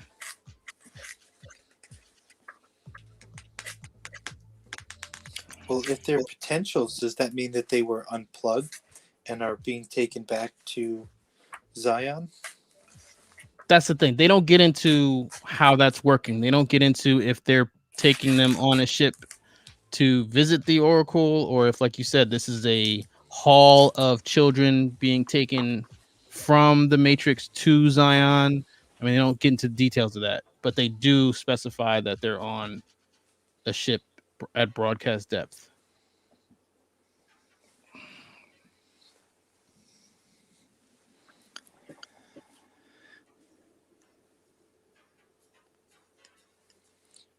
So last thing I'll say about casting is they are speculating a little bit about Yahya Abdul-Mateen. I've heard he's going to play a young Morpheus.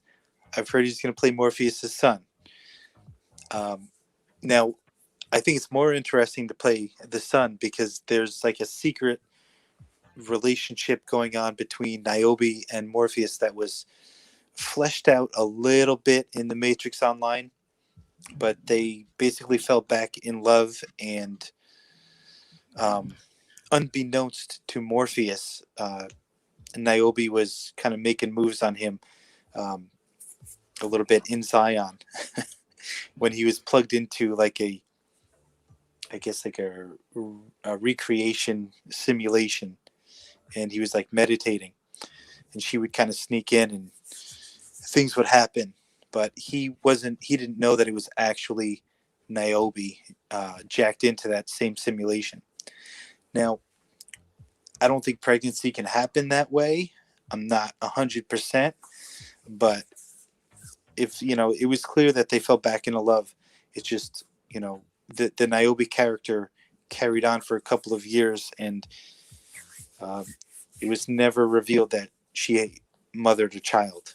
So Now, I'm not going to be able to dig this one up. I don't remember if it was a tweet or in an interview or article or what, but I definitely remember seeing something say it might have been back when Kroll was trying to clean up that young Morpheus leak. But I definitely remember somebody somewhere saying that it might be either a Morpheus like character or a relative like a nephew, but not his son. Like somebody somewhere said it's not going to be the son of Morpheus. So we shall see. and I really don't know about this young Morpheus thing. I just don't see them messing with human ages.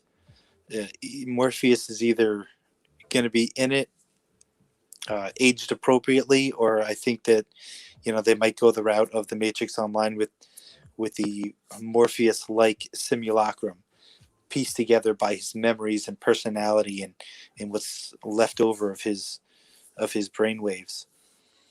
But I really don't know about that one.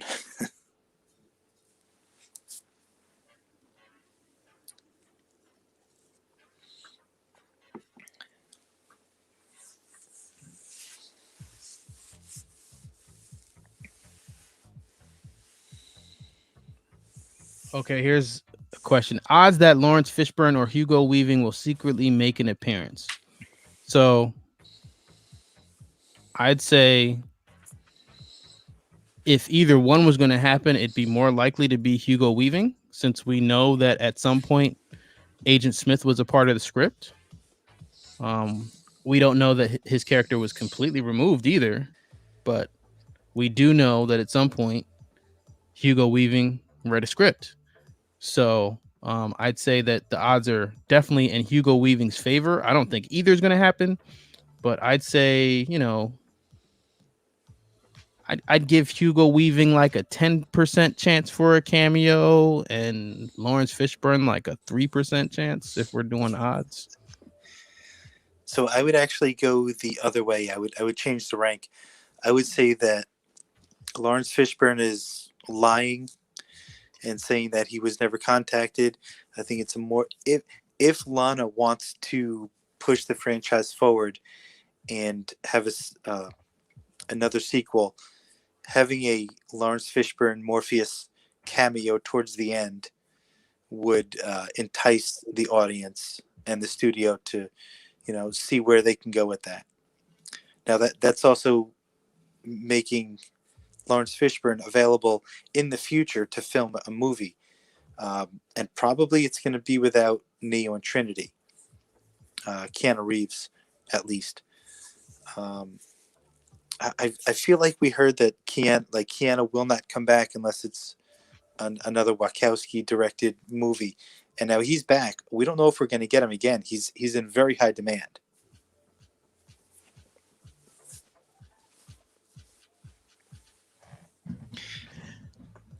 Yeah, like I said, I'm really curious to see how well, first of all, before I even get into that, I'm not convinced that we won't get another delay of release date. In which case, if we do, even if they delay it 2 weeks, that pushes it into 2022 when Warner says they're going to do purely theatrical releases again, which means they can have the big box office numbers for the Matrix 4.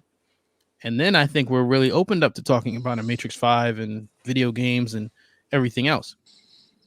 If the date holds and the HBO Max simultaneous theatrical release date holds, I don't know. I think it's really going to depend.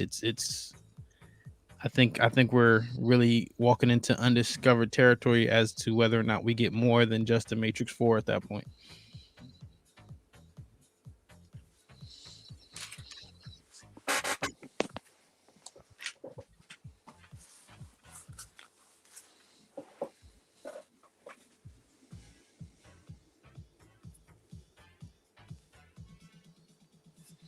Man, I don't even know what to do if they make another Matrix game and it's on like a console. I haven't gotten a new console in a long time. Me either. this point, I'm far enough down the rabbit hole that I'll just have to suck it up and get a PS5 or whatever it's going to be on. But that said, yeah, I totally expect that if there's another game, it more likely be a console than an online game.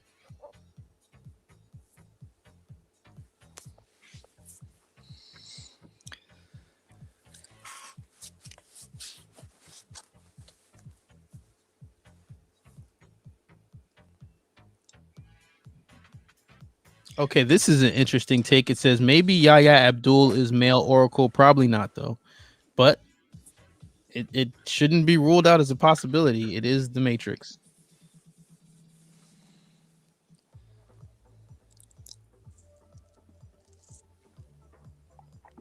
Yeah, we really don't have anybody that resembles the Oracle that we've seen.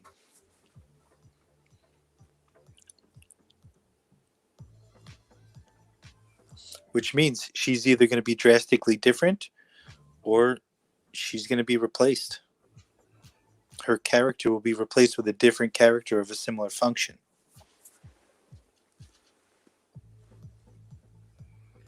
Okay, so it says clearly these kids in broadcast depth are not crew members of the ship they are on. Why can't Kid also have been on a ship without being a crew member? So, quick, V, I want to ask you, ask to check your Matrix Online archive knowledge. Is there any reference to the kid meeting with the Oracle prior to the Matrix Online?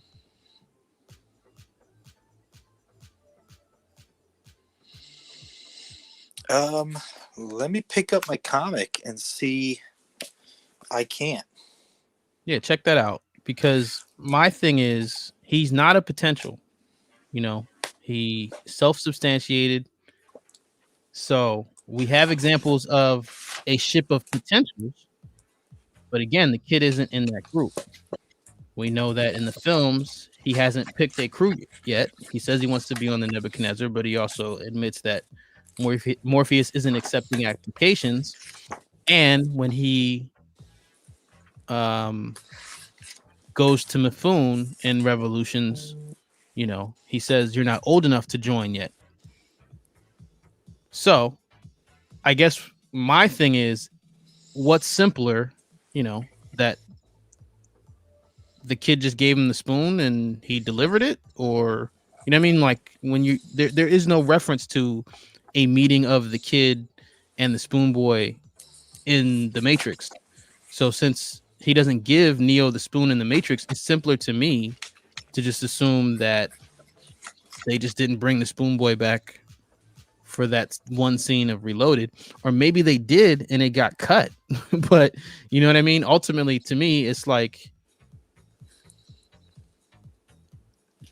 I don't see why there's any reason why the spoon boy couldn't have been in Zion and just given him the spoon, or even just told him, "Can you deliver a spoon?" I mean, no, I read the line though. He said, "He made me promise to give this to you." He made me swear to get it to you before you left. So that would imply that it's that specific spoon. Yeah, that's clearly a real world spoon. Right. I mean, Which I've heard implied. people online, like I've definitely gotten to discussions online about whether or not that was a real world spoon, but that's clearly a real world spoon. That was not a Matrix spoon. I mean, right. That's the whole, now we're getting into that MIM stuff. Yeah, I'll take that on. So I just went through I can't, no reference of and visit to the Oracle. I don't know. There'd have to be more released first for me to come to that conclusion. And that's what I mean. Yeah, you can say it's possible. I'm not saying it's impossible. We just don't have any evidence or any references to it having played out that way. Okay. John says, I just replayed Path of Neo, best Matrix game in my opinion.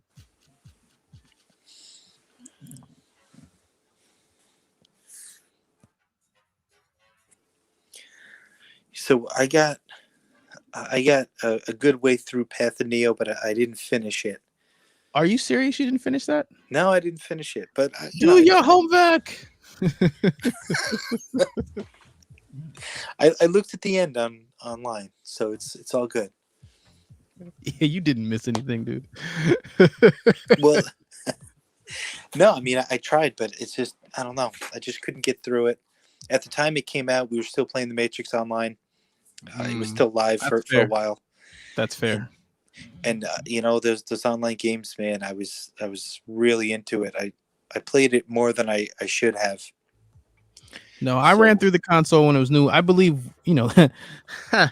this is still when Blockbuster Video was a thing. Oh boy, we're Yeah, going it was into definitely Captain a Marvel rental. territory. Yeah. Oh Jesus. No, it was a rental for me. I didn't actually buy that one outright. But yeah, we ran through that thing in like a few days. And to John's point, I think mechanically, it was the most fluid to play as far as the engine. Like Enter the Matrix was kind of quirky a little bit. And the Matrix Online was always getting patched. Well, saying Enter the Matrix was quirky is being very generous. I still had fun. Yeah, I had fun. I mean, I was in it for the story, and we had, the agents would pick you up and slam you, and you could do wall kicks, and it was I was in it for the story. I'm one of those people that those games I'll play them on easy because I just want to go through them. Okay, so Jeremy said, "Oh, Path of Neo shows Neo with yellow code. Can you address that?" So yeah, that's what I was saying about V not missing anything. I mean, spoiler alert: at the end of the Path of Neo, and I have the clip in I think 2 different videos, right? The Holy Trinity video and the Best of the Wachowski interviews video. So they basically said, I mean, the Path of Neo is not canon. Like they just made some button mashing fun to play video game, and to John's point, it was really fun. I mean, but that's the thing, they were completely in the headspace of making a video game. Like I said, there's giant ants, there's all kinds of stuff that are nowhere else in the Matrix universe. Now we do have yellow code in Revolutions. There are clips that come from the original Matrix film. Like it's not like completely foreign. They didn't, it doesn't take place on Mars. But yeah, I don't connect anything as canon. I mean, one thing that's consistent is Agent White doesn't really care about humans, but day in, day out, that Matrix comic is nowhere near the psychopath that we saw in the Matrix Online. He just didn't care about humans in, day out. And I mean, not the Matrix Online, excuse me, Path of Neo. And Path of Neo, he's really like crazy. So that's what I'm saying. Like, there's a lot of inconsistencies in the Path of Neo. I'll just leave it at that. In the was it the last? No, not the last live stream, but Vesuvius and I had a conversation on live stream, and they're color coded. You can tell like they're like the bright green thumbnails. We had a discussion about what we consider to be canon in the Matrix universe, and we both agreed that the Path of Neo, at least we don't consider to be, straight canon. So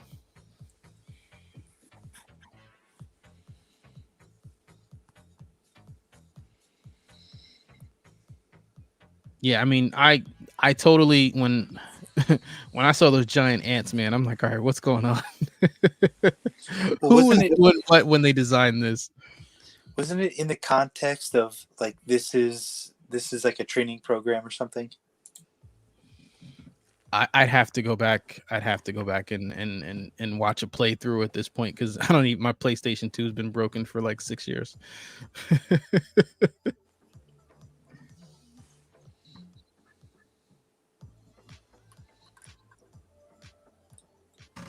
Are you sure? I don't know. I don't know if that was a construct.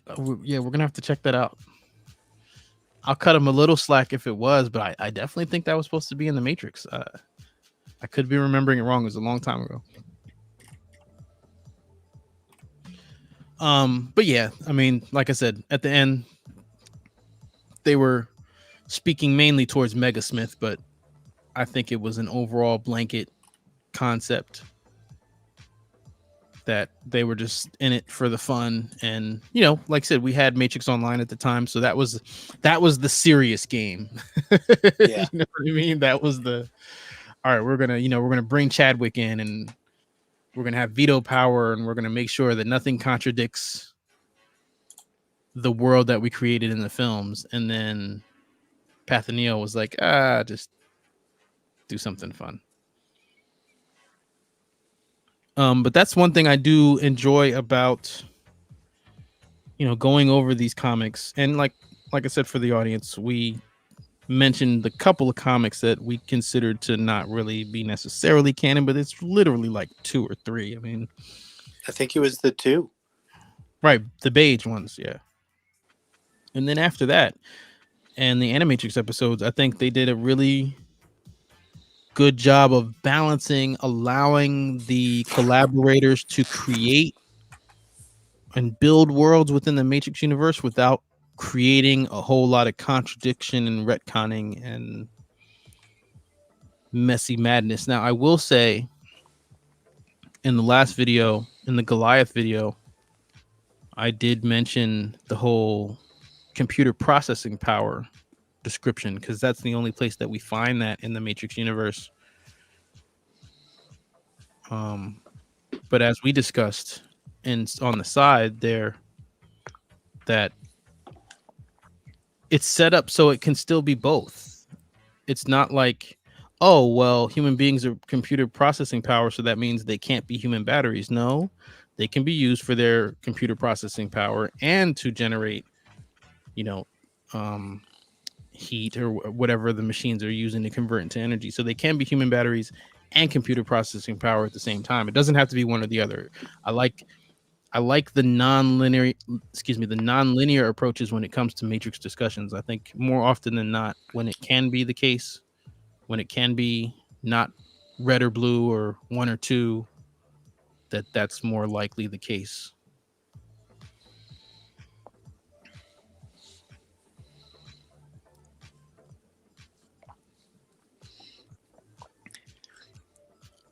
Okay, here's one that I've actually thought about. So, how do you tell somebody you're a Matrix fan without saying you're a Matrix fan? Tell them that you've thought about what Dozer's moonshine actually tasted like.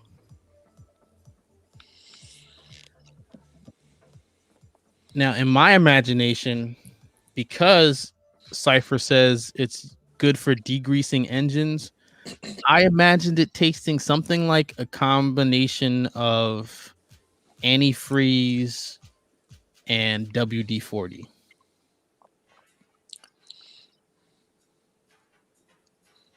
And don't ask me how I know what WD-40 tastes like. Oh, probably the smell.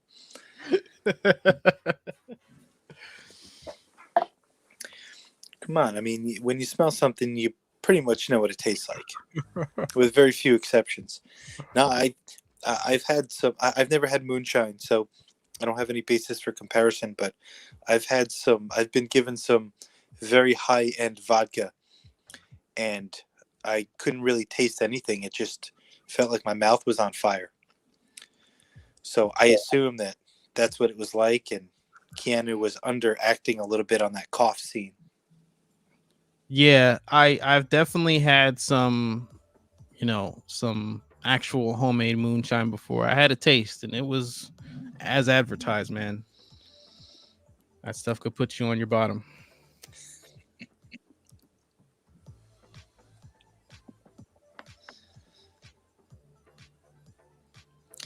When I saw Neo with yellow code, I thought it was related to the idea that the architect said, through the process has altered your consciousness, you remain irrevocably human. He has been altered.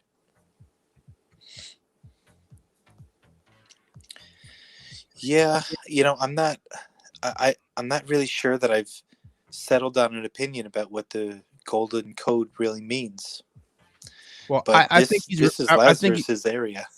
I think he's referring specifically to the Path of Neo. I mean, correct me if I'm wrong in the chat. But well, what's your question in terms of the gold code in general, V? Well, it's a visual representation of what? A connection, a direct connection to the source? Yeah, I've always interpreted that as the source code, like, like they say, that they have the montage at the beginning of revolutions, and it represents all those things that the golden light represents in Buddhism, and the different religious references. But in terms of the way we see it open up in that opening sequence, it's deep down inside of the matrix code.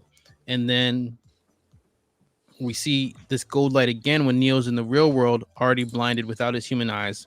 He says, Trinity, I wish you could see it. It's like the whole place was built of light. And we recently talked about how important the Wachowskis emphasize that symbiotic structure. Okay. So when we see it as code, that is the matrix version of the God code. But when we see it as light in the real world, that's the real world version of the God code. So by that, I mean the symbiotic relationship. The machines have life through keeping or preserving human life. So there's this connection. It's almost as if God created man, man created a machine. The machine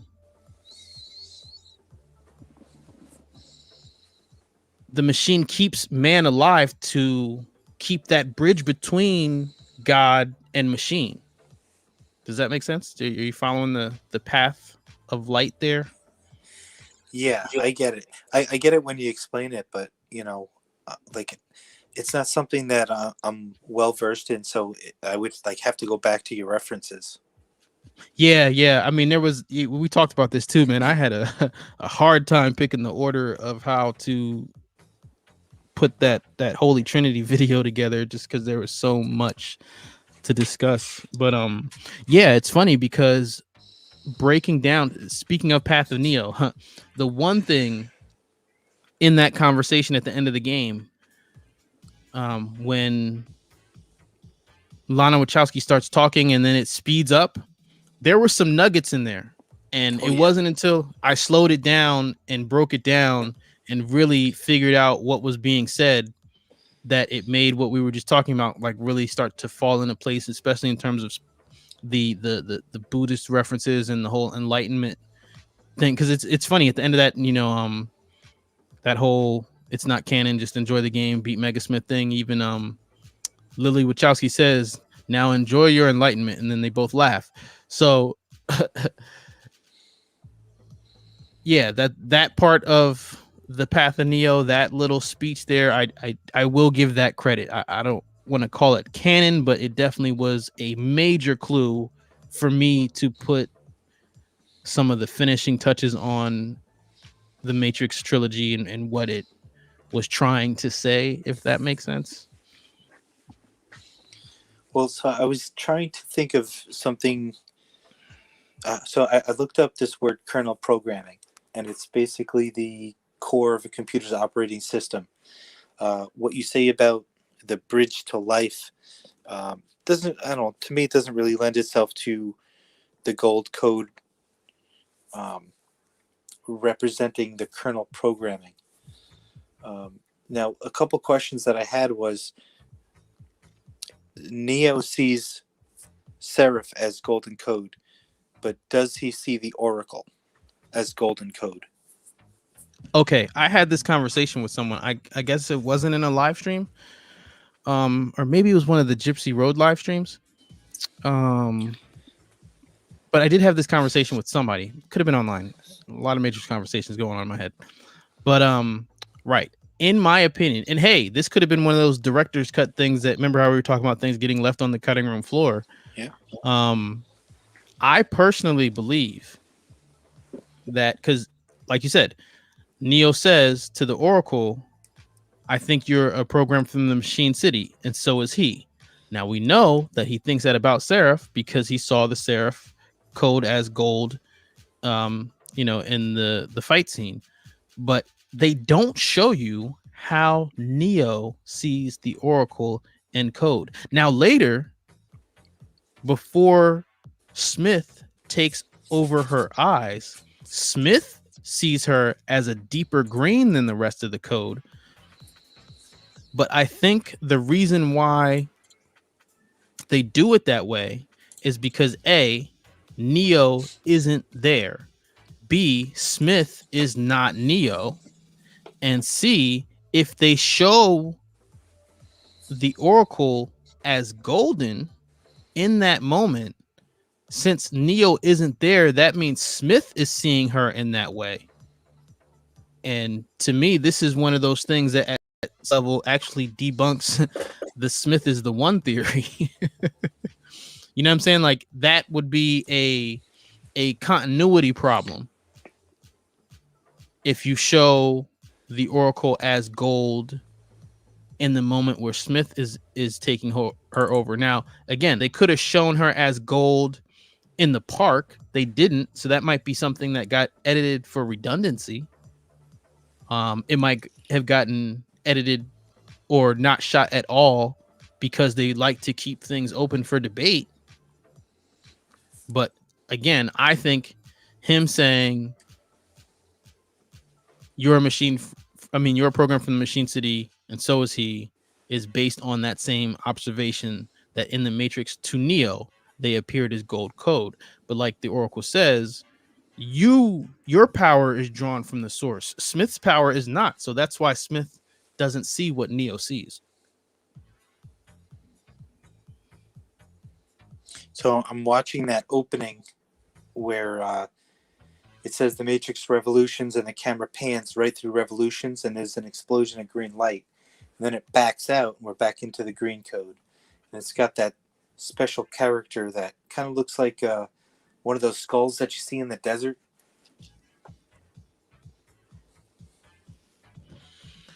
Not the map of Mega City. You're not talking about that. Yeah, that. Yeah. I just call that the glyph. I don't know what it is.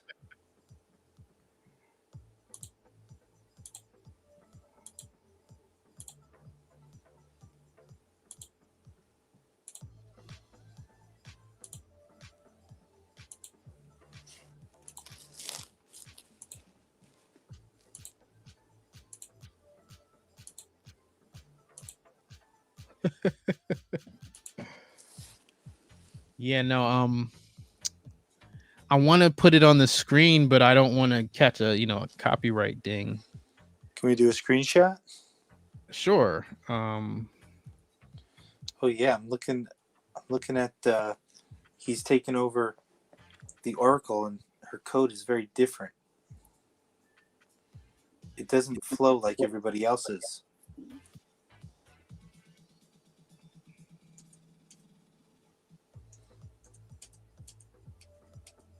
Can you send it to me, or do you have it already, or? Um, Oh, you know what? I got it. I can just pause it.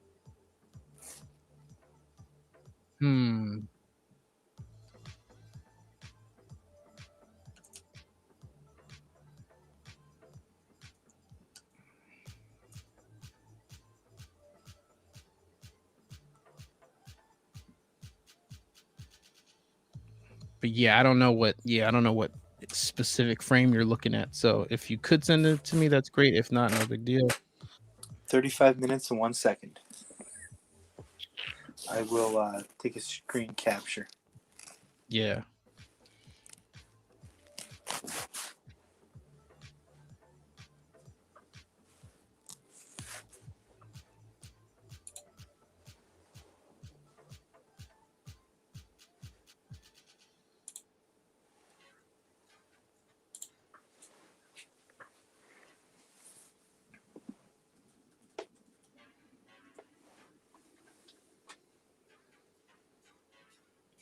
So it says, have you ever considered the idea that the gods guided humanity into building efficient physical vehicles for them to act in the world?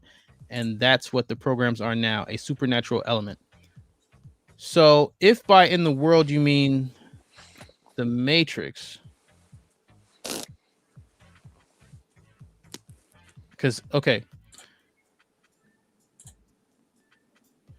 I mean, I guess it in the real world the machines are governed by individual programs connected to the hive mind.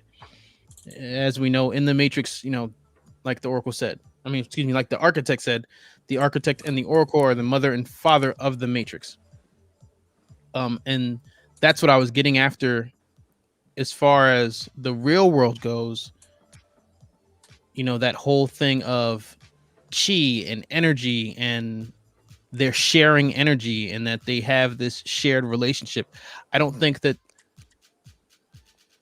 like, from my perspective, the Wachowskis use a lot of different religious references. They never focus on one. I don't think that they were ever trying to advertise one specific religion. So while you have the Deus Ex Machina, you have the God engine, in that sense, in literally, the theatrical sense. Um, I feel as though that's the choose your own adventure part of the Matrix. People choose different religious beliefs, and the way it's set up is you get to choose that. So I think that they take it out of God's hands, if you will. That's why I focused on the bridge or the symbiosis, because I know that they've said that the symbiotic relationship is crucial, and that, the writers of the Matrix Online were instructed not to take that out, not to destroy that. Um, so again, whenever someone asks them specifically about,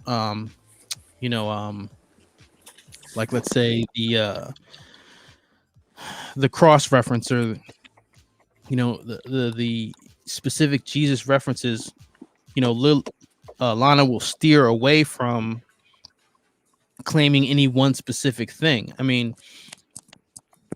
She'll admit, we pulled this from this and we pulled that I from that. just got hit with a technical difficulty. How am I coming in? I can still hear you.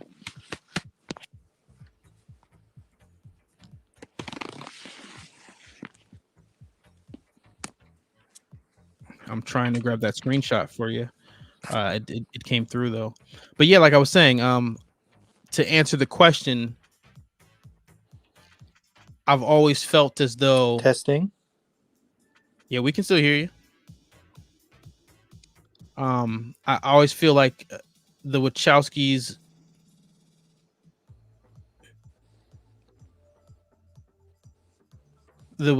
in this piece take the focus off of defining any one specific God and giving you the opportunity to decide what you believe.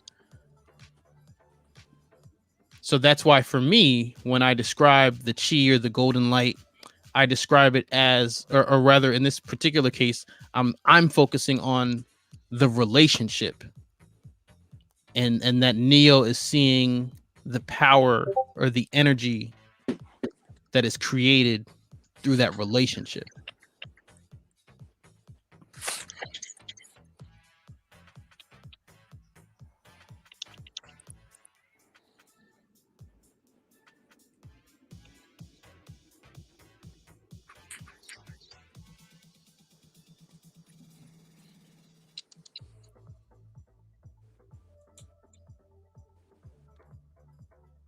Okay, so the screenshot you have here is that's when Smith is grabbing the Oracle, right?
Okay, I'm trying to pull it up now.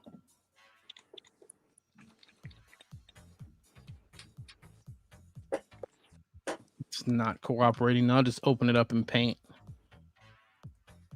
so everybody can see it.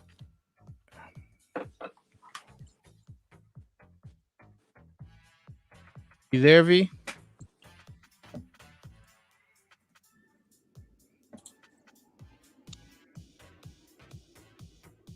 Yeah, I guess he can't hear us. He said he's having a technical difficulty. But here's the screenshot. I'm going to share it on the screen here.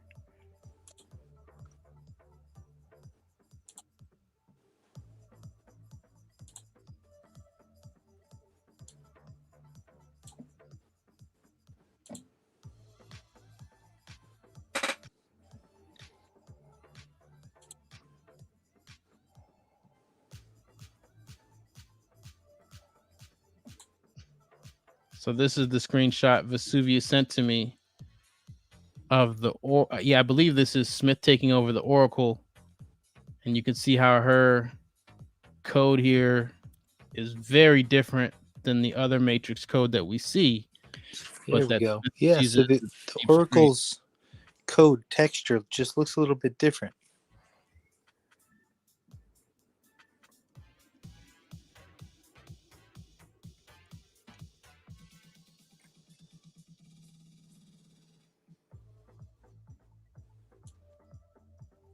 Yeah, and that's the deep green that I was talking about. You know, I believe that, let's say, if Neo had seen her in the park, it probably wouldn't have looked like this. I think it'd be like the yellow, the golden light version of this.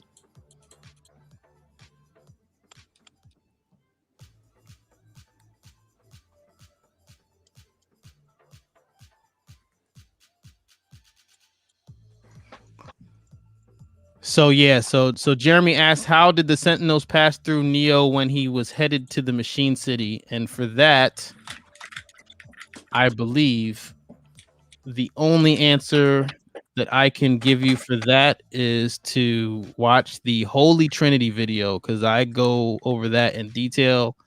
I wouldn't know where to begin to describe all of that in this live stream. But it's there. I definitely, broke down all the clues that we have for that. And I think, yeah, so V, is there anything else you wanted to add to the discussion tonight? I think we lost him. I think we can hear him, but I don't think he can hear me. So on that note, as always, it's always a pleasure to talk. Well, Matrix. I'm having a technical difficulty. Yeah, you can't hear us, but yeah. On that note, I'd like to thank everybody for joining us here at this session of Matrix University. Please like the stream if you haven't already, and like I said, I have to remember I'll put up a post on the community tab to see what kind of live stream topics you guys want to discuss. And then maybe I'll have a poll and we'll vote and see, which ones are going to be the best or most interesting to the masses of Matrix topics to discuss here at Matrix University in a live stream. I'm trying to, come up with more live topics because, like with this, we freestyled. We definitely just kind of had an open discussion and we take comments from the chat. And, with the videos, it's much more, planned out and researched, and it takes hours and hours and hours to do all the editing and get everything together. So if we can get, enough topics going to come up with more of a balance there, I will definitely facilitate more live streams for you guys, because I know some people like really, really enjoy that back and forth experience where, we get to address your questions and talk to you directly. I just like to come into a live stream with a topic for, so we have a thumbnail and an idea to start with. And then after that, we just kind of freestyle into whatever questions you guys have. So I always have fun doing that. I enjoy talking Matrix with other Matrix fans. You know, that's what we're here for, just to connect and really share ideas, share the Matrix University experience, share the Matrix Trilogy experience. And on that note, class dismissed.